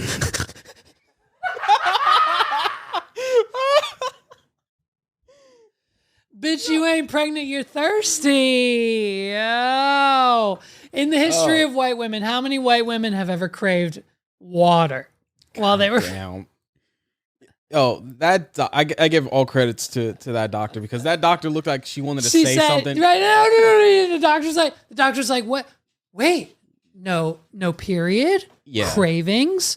Holy shit, I'm onto it. And she's like, well, what? Like what? Like pickles and ice cream? Yeah. Like peanut butter and sardines? Like what kind of, like what's different from your previous and the diet currently? Water. It's been a lot of water. So her sister, who's in the same situation, she's like, bitch, you're not fucking. The response from the sister was great. Bitch, you're not thirsty, bitch. The doctor looked like she was just got hit with like a reboot. She's trying to process everything. She has no idea. No, because that's the thing. So this is the thing with this reality show. This isn't the first doctor these girls have been to. They go through multiple doctors because every time they go to the doctor, it's something new. Yeah. Like these doctors, they're like, doc, I'm 600 pounds. I've got a condition. I really want to lose weight. My goal is like 250, 200, whatever. I need to lose like 400 pounds, whatever. Yeah. Like I think I'm a candidate for surgery. And then the doctor's like, well, okay. All right. Let me just see. We got your weight here and your height and everything else going. Okay, let me see. You just asking preliminary question. What's your diet like? Let me just get something. Is it like once a day, twice? What are we doing? Okay. And she's like, well, for breakfast, we'll make a whole pack of eggs, bacon, a chocolate cake, and 6 liters of soda. And then for lunch, we're out and about. We got to run errands. We're busy. So we're going to hit McDonald's. We'll get number 2, 3, and 4 just to go. Yeah. And then it's like, and the doctor's like, okay, why don't we try cutting back on some of the sodium? And it's like, you know what I mean? It's just like, and then every time they think they're a candidate for the surgery, they go and they're like, well, did you stop eating Big Macs? And she's like, I had one last week. And the doctor's like, well, we can't give you the fucking surgery, bitch. Yeah. Like, what do you mean? It's just like, it's so, but now obviously like they've just become, they're just TikTok stars now. It's like everything's, the shock factor's gone. And it's like, bitch, you're craving water. No. So here's some new ones. This is a group. This is 4 videos we're going to watch.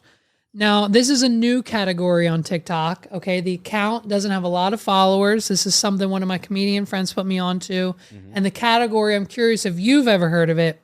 It's called Bums versus Drones. Okay? I have not heard of this. Now, I'm curious now. You're probably alongside of Justin in the generation of like bum fights, right? Yeah. You go up to bums, you pay them $20 each and they fight each other. Okay. Yeah. They're smarter than that now. They're evolving. They're evolving, right? They've got, females in their lives to be like, hey, you shouldn't be fighting for money kind of thing. Yeah. So now what we're doing is we're taking our drones into the homeless person's camp and we're just seeing what some people like are on drugs and they're interacting with it. Yeah. A lot of motherfuckers are throwing rocks. And so it's just a new kind of TikTok algorithm that I've been on. And so like this one here, we don't need the audio really, but this guy, he's got 3 rocks. Oh, he's picking up more. Literally everything that this man owns. He's trying to find out what stuff he can sacrifice here. He needs this. He needs that. Oh, there's a stick. Oh! Almost got it. Fell. Oh! Almost took down his whole... That camp took him 3 weeks to build. And now he's so close. So close. Honestly, so close. So this is what... I don't know who has the drone. I don't know who's behind the drone. Clearly, probably somebody in California because it's most homeless are there. But it's just like, these are the people... And so here's this one. This one is this one we've interrupting what looks like a wedding reception. I was just about to say that. Why did it look like they're having some makeshift It's a wedding reception. Yeah. We've got the drone in. This isn't an actual. The officiant's getting pissed. He sees it right there. If you look at him. Look, he sees it. He noticed what's going on. He sees it. He's like, what the fuck? We're in the middle of the wedding reception. Shout out to those people trying to find love in a crazy situation. Now, like, was that one a random drone, or was that one was the videographer they probably hired? They probably hired a videographer, and this was just their wedding film. Here, what's this? Is this this is the second. This is the second one. This is a part 2. Okay. This is the same thing. Is this literally the same video I just clicked on? I think it might be. Yeah. No, this is a different shot. No. The officiant's not. It's a different angle. These homeless people had enough budget in their wedding planning to have 2 videographers. They had 2 different drone angles.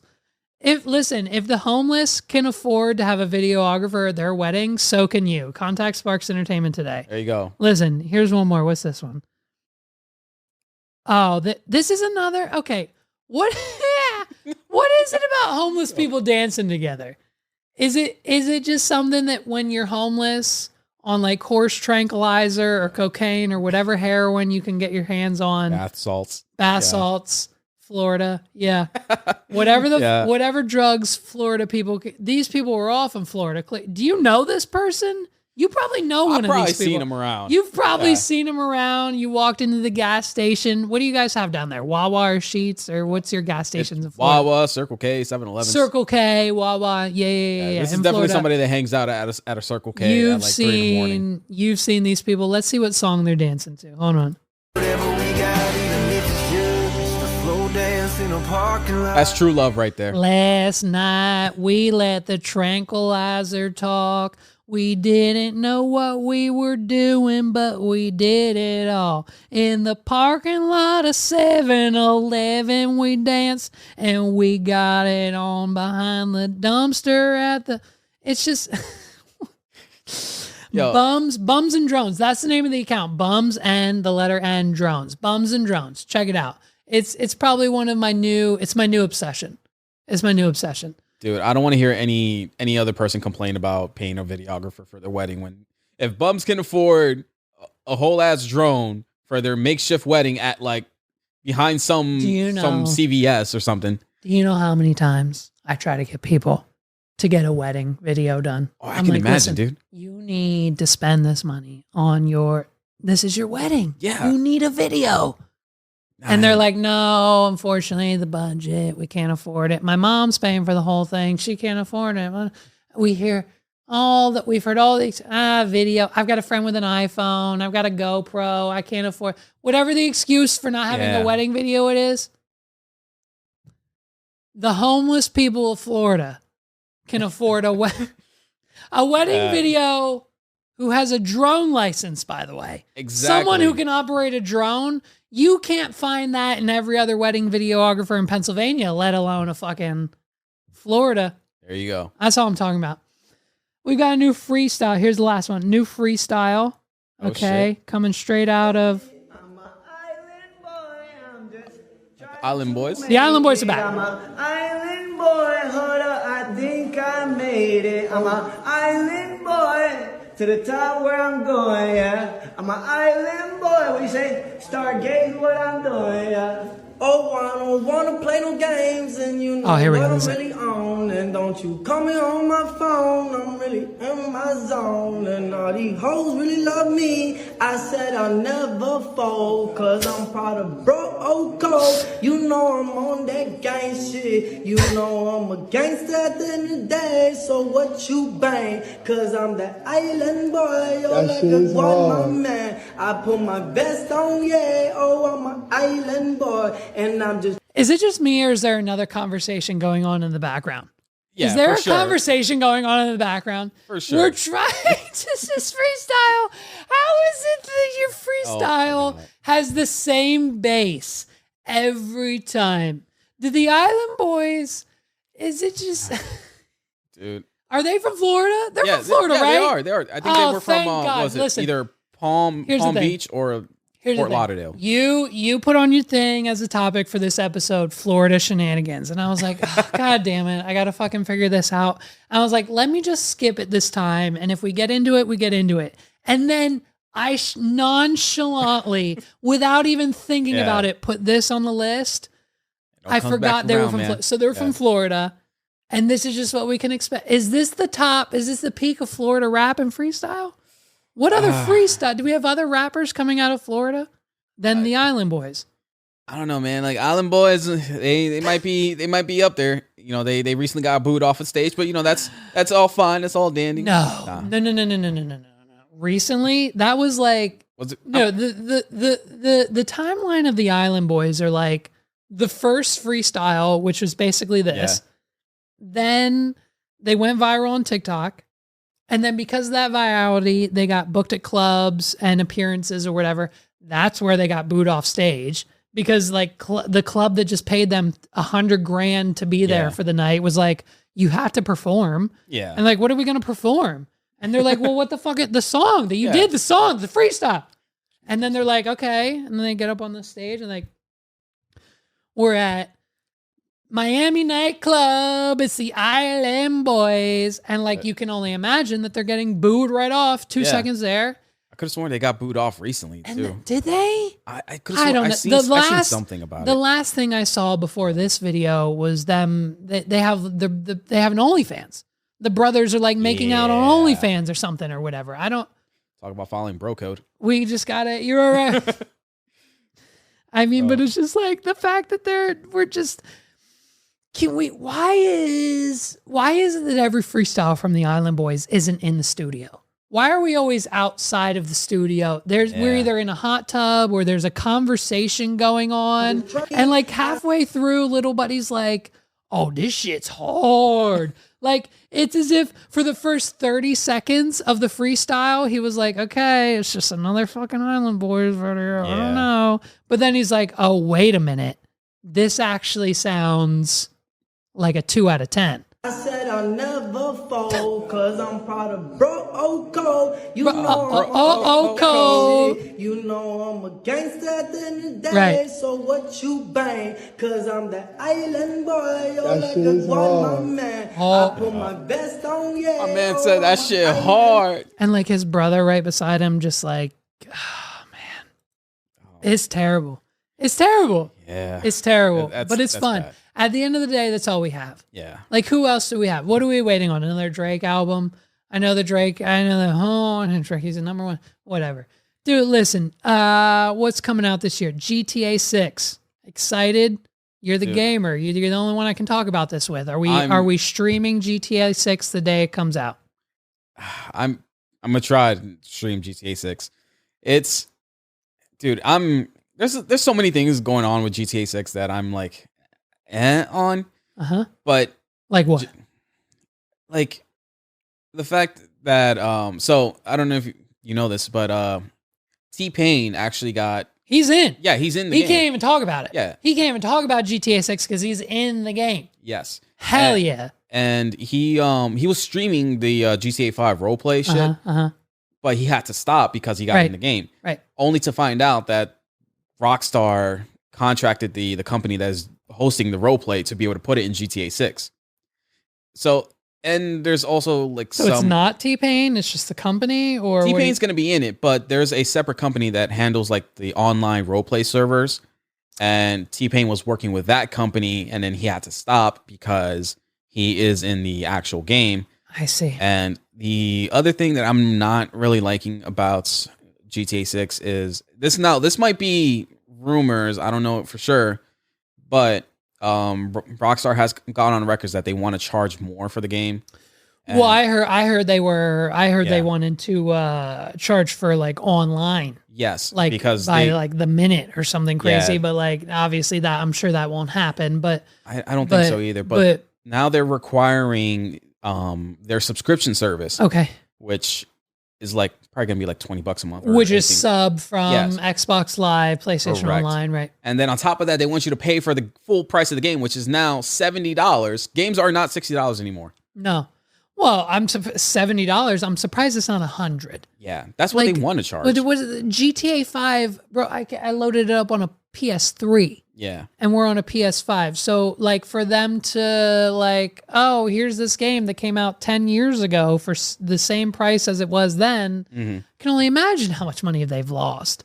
Now I know how much money they've made, but like, sure, if you can make an instant $30 million off the original nut because you're charging 70 instead of 60, yeah, and then set that precedent standard for the rest of the gaming industry, yeah, it fucks us.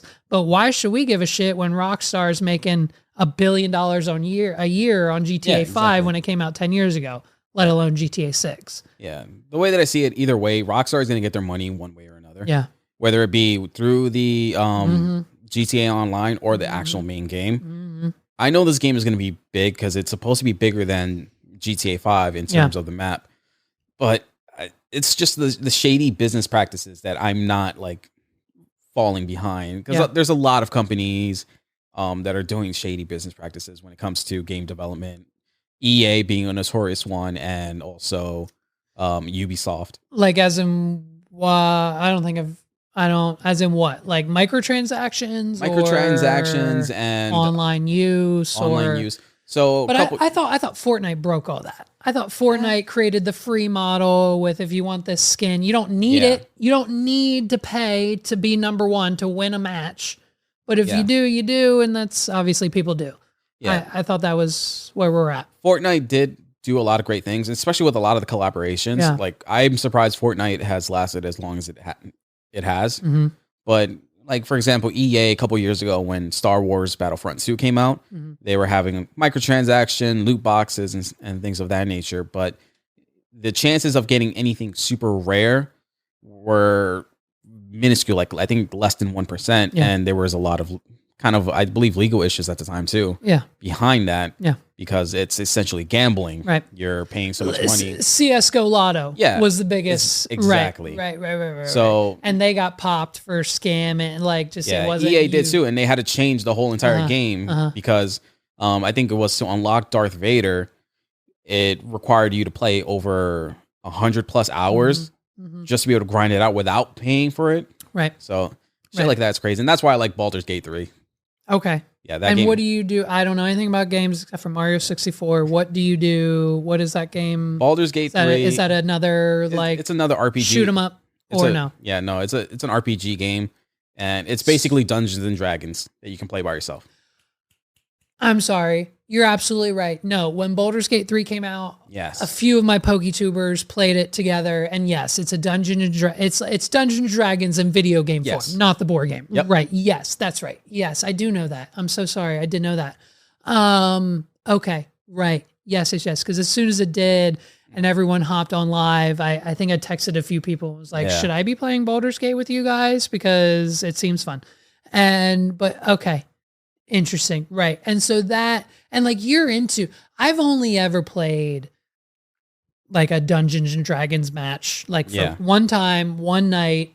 It was with a work thing. The one girl was into it and she was like, let's play it. Maybe we'll play it once a month or something because it'll last for like 18 years, this one game or whatever. Yeah. And you can just, in the simplest of terms, Dungeons and Dragons, you pretty much do whatever you want and it doesn't end, and you can just, based on what you decide to do, you roll the dice, and like if you roll this happens, if you roll this, it's a bunch of if else statements, right? Yeah, that's basically what it comes down to, is a bunch of if else statements.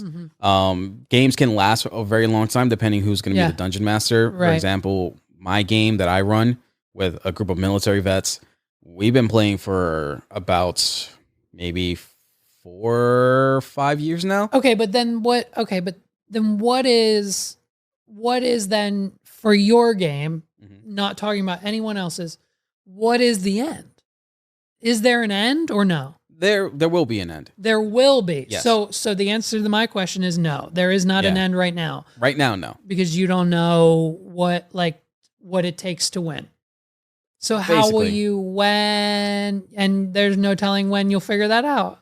It really just comes down to like people scheduling, because the reason why games take so long is trying to get people in the same room. Okay. And sometimes, life happens. People can't make it, so things get pushed back.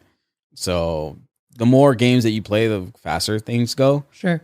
And it's really just till you defeat the final boss. Right.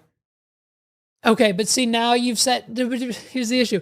You've just now given me two options. Either, because you said before, you don't know when it'll end. Yeah. And now you've just said it'll end when you beat the final boss. Yeah, the final boss is like the end goal of like the game. In every match of Dungeons and Dragons, whether it be going for 3 days, 3 years, or 6 months, or however long yours has been going, the end goal is to beat the boss. Yeah.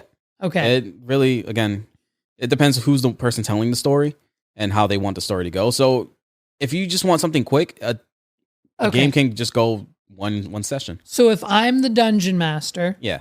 Okay. And how long have you been playing? About 6 years now. Fuck you. Okay. Insane. Yeah. 6 years.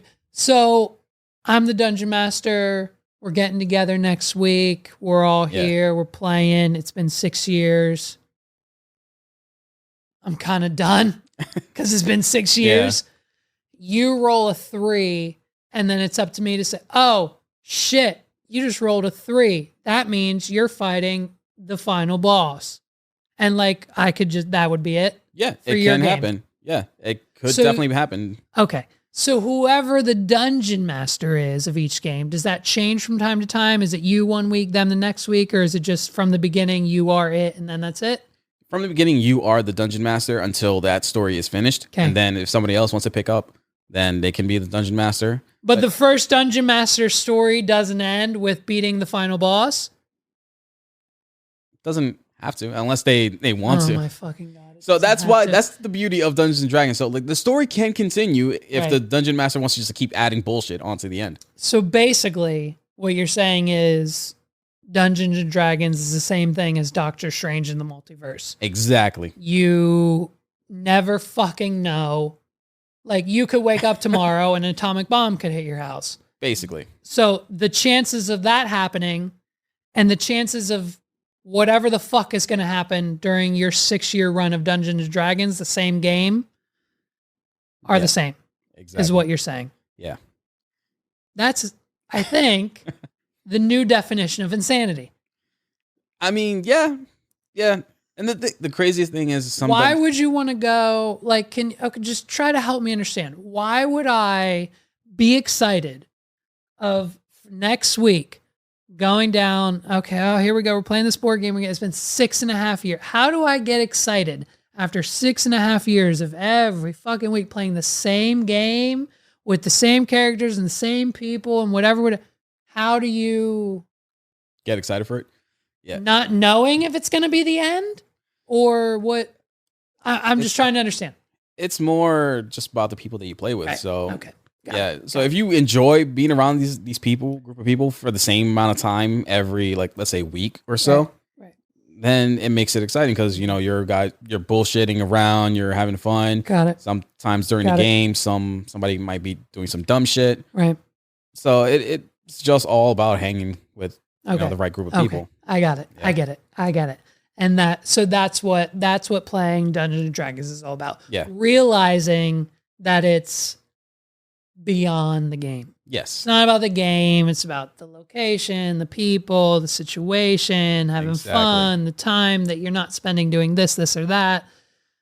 Okay. Yeah. It's a nice little It's escape. a mindset. Yeah. It's an escape. It's a thing to do. Exactly. Okay. All right. To finish this off, I thought we'd play a game ourselves. All Okay. right. These questions, I'm going to be fully honest with you. These questions I stole from TikTok, and I did not write down the answers. I am leaving it up to my brain from when I watched the original TikTok video to remember the answers to the questions. So you may or may not win based on my memory alone, but it's basically Who Wants to Be a Millionaire podcast edition. All right. So I'm going to ask you 5 or 6 questions, and we're going to add a 0 every time. You'll get it once we get going. Okay. All right. For $1, and this isn't my money. It's someone else. I'm not going to give you $1. I don't know who it's. Paul. You can contact Paul. I'll contact Paul. Contact Paul at Pixel and Hammer, and he'll give you whatever money you win. For $1, what country is the Taj Mahal located in? What is India? Very good.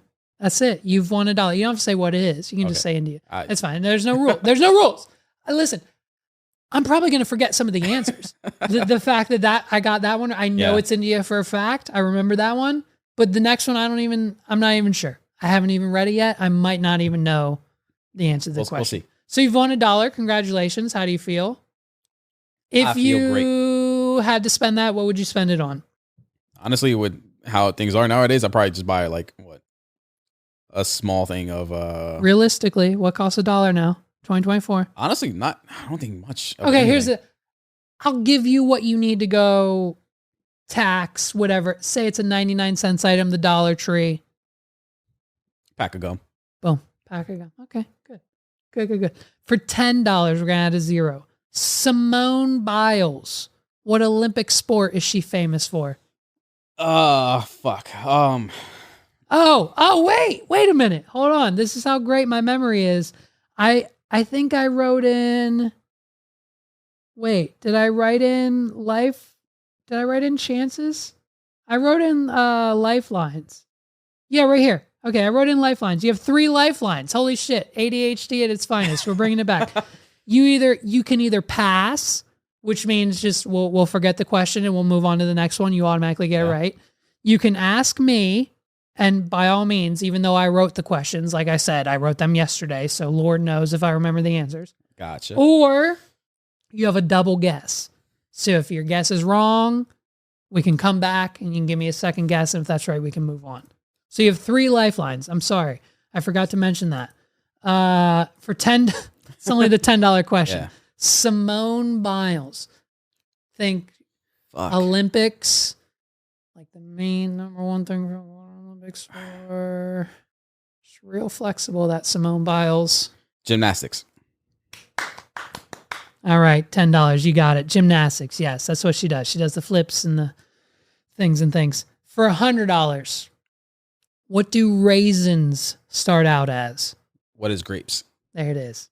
$100. Look at you cruising. You don't even need a lifeline. I shouldn't even given you the fucking lifeline. I gave you too much of a hint.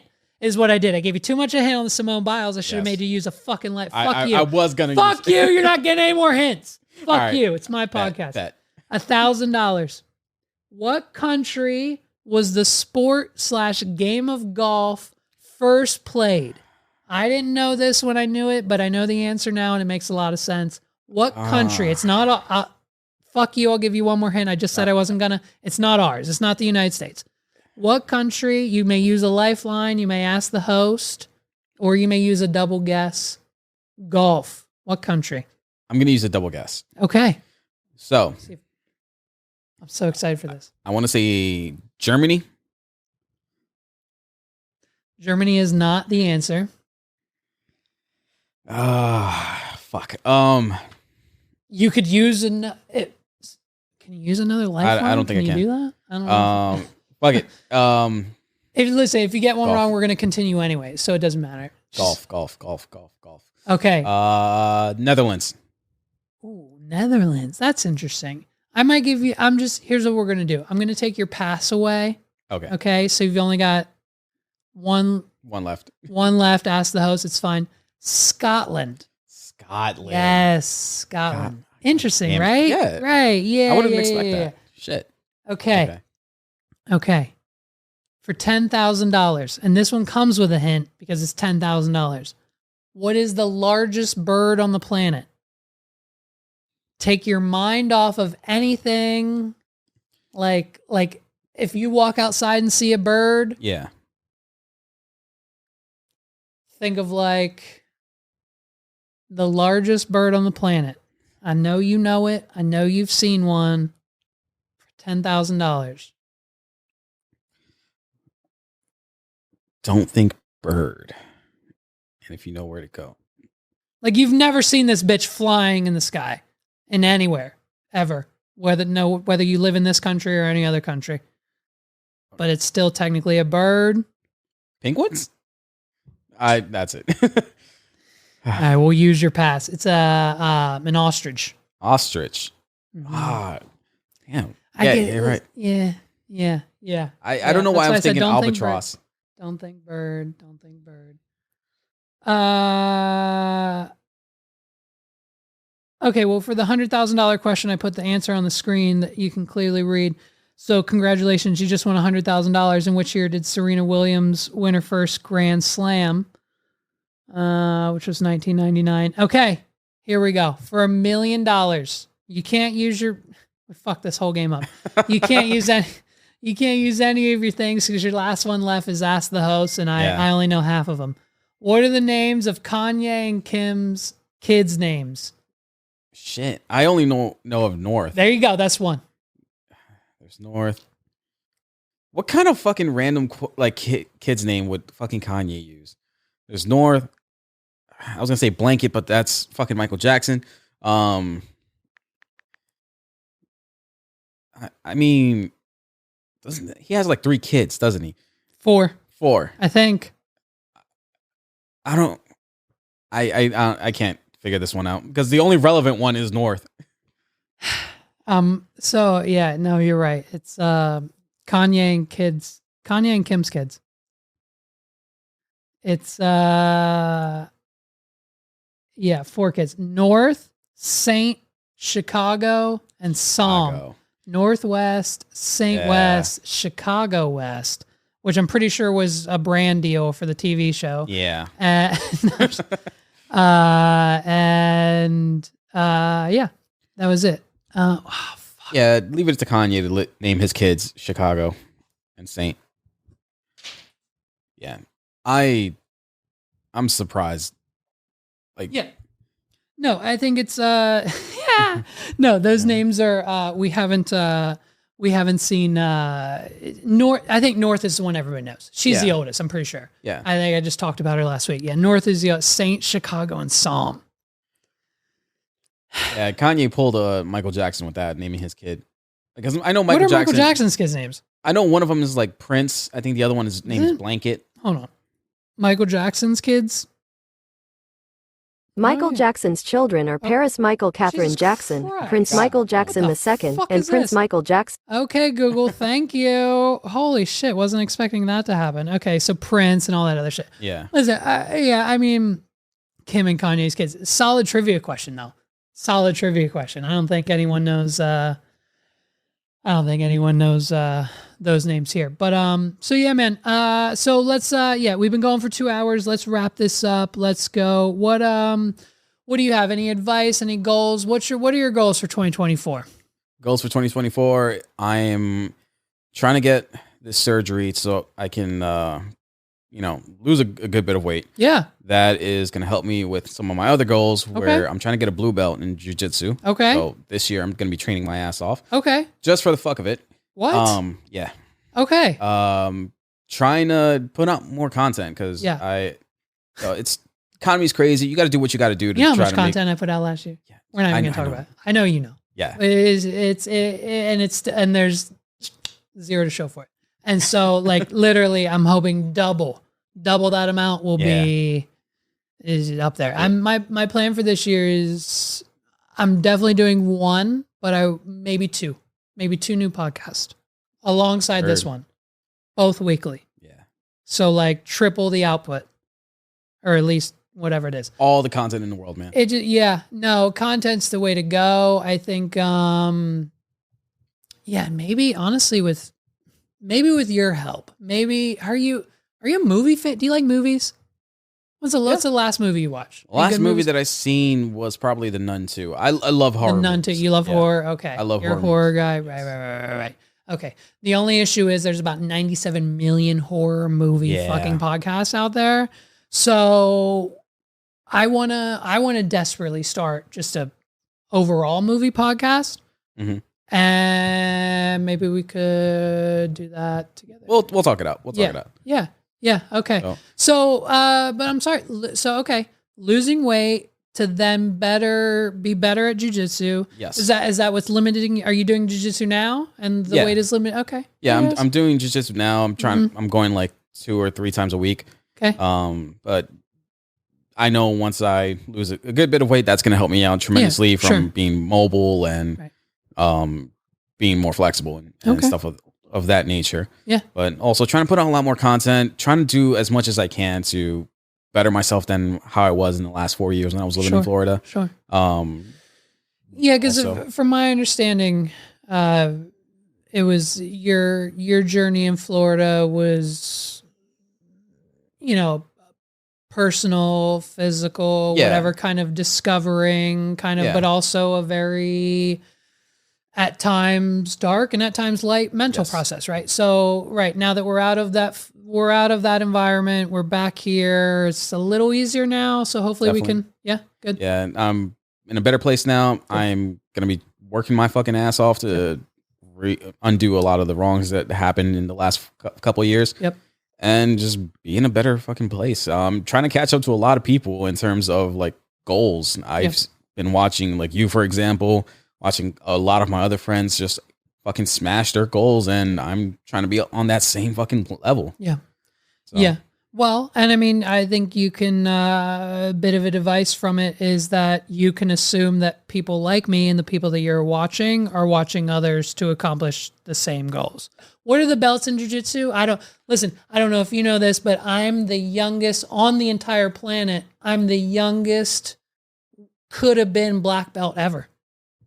Shit. Okay. I was in karate. Yeah. I was one piece of electrical black tape away on my brown belt to becoming a black belt. And then my parents got divorced and it was all gone. So it's fine. But like, where are you where are you on your jiu-jitsu journey? I'm still a white belt. Which is the beginning, right? Yeah. Very beginning. After that, it comes blue belt, then purple belt, then brown belt, then black belt. I don't ever foresee myself getting to black belt just because that's somebody that's going to be dedicating their lives to jiu-jitsu, training for 10 plus years. And I'm just doing this for the meeting people, also the exercise that comes from it. Yeah. I think that's right. That's another thing too. Exercise this year and getting back into it and getting that health up. And that's, it's one of those things. It's like going to the gym, your New Year's resolution. But at the end of the day, I mean, that's it. When you going to the gym once a day, once a week for 30 to 60 minutes and, not eating terribly will significantly shift what you're feeling there because of everything else that they're pumping into our food and biotics and shit like that. Jeff, thank you so much for coming here today. Thank you so much for making the trip, coming in studio. Do you have anything to plug, anything to tell people, anything to get off your chest, what you want people to know? What do you want to say? Go for it. Honestly, just keep tuning into the What Are We Doing podcast. It's fun. It's, satirical. It's funny. It's a good time. It's a really good time. And also I'll be creating more content here and there. So just stay tuned. That's right. Ladies and gentlemen, check us out. Like I said, go to wanpod.com/YouTube for everything you need. That's where we're at. That's where we live. That's what we're focused on. WAWDPOD.com/YOUTUBE. And of course, you can go to the same URL, wadpod.com/links, LINKS, for all of our other channels, audio, video, social, merch, products, everything you need to succeed in life. Please show our friend Jeff some love on his various social media platforms. Everything will be linked down below. Give him a round of applause and a like for joining us here on this episode. Shout out to you guys. We'll see you next week, and I hope you enjoyed it. Peace out, everybody. See you next time.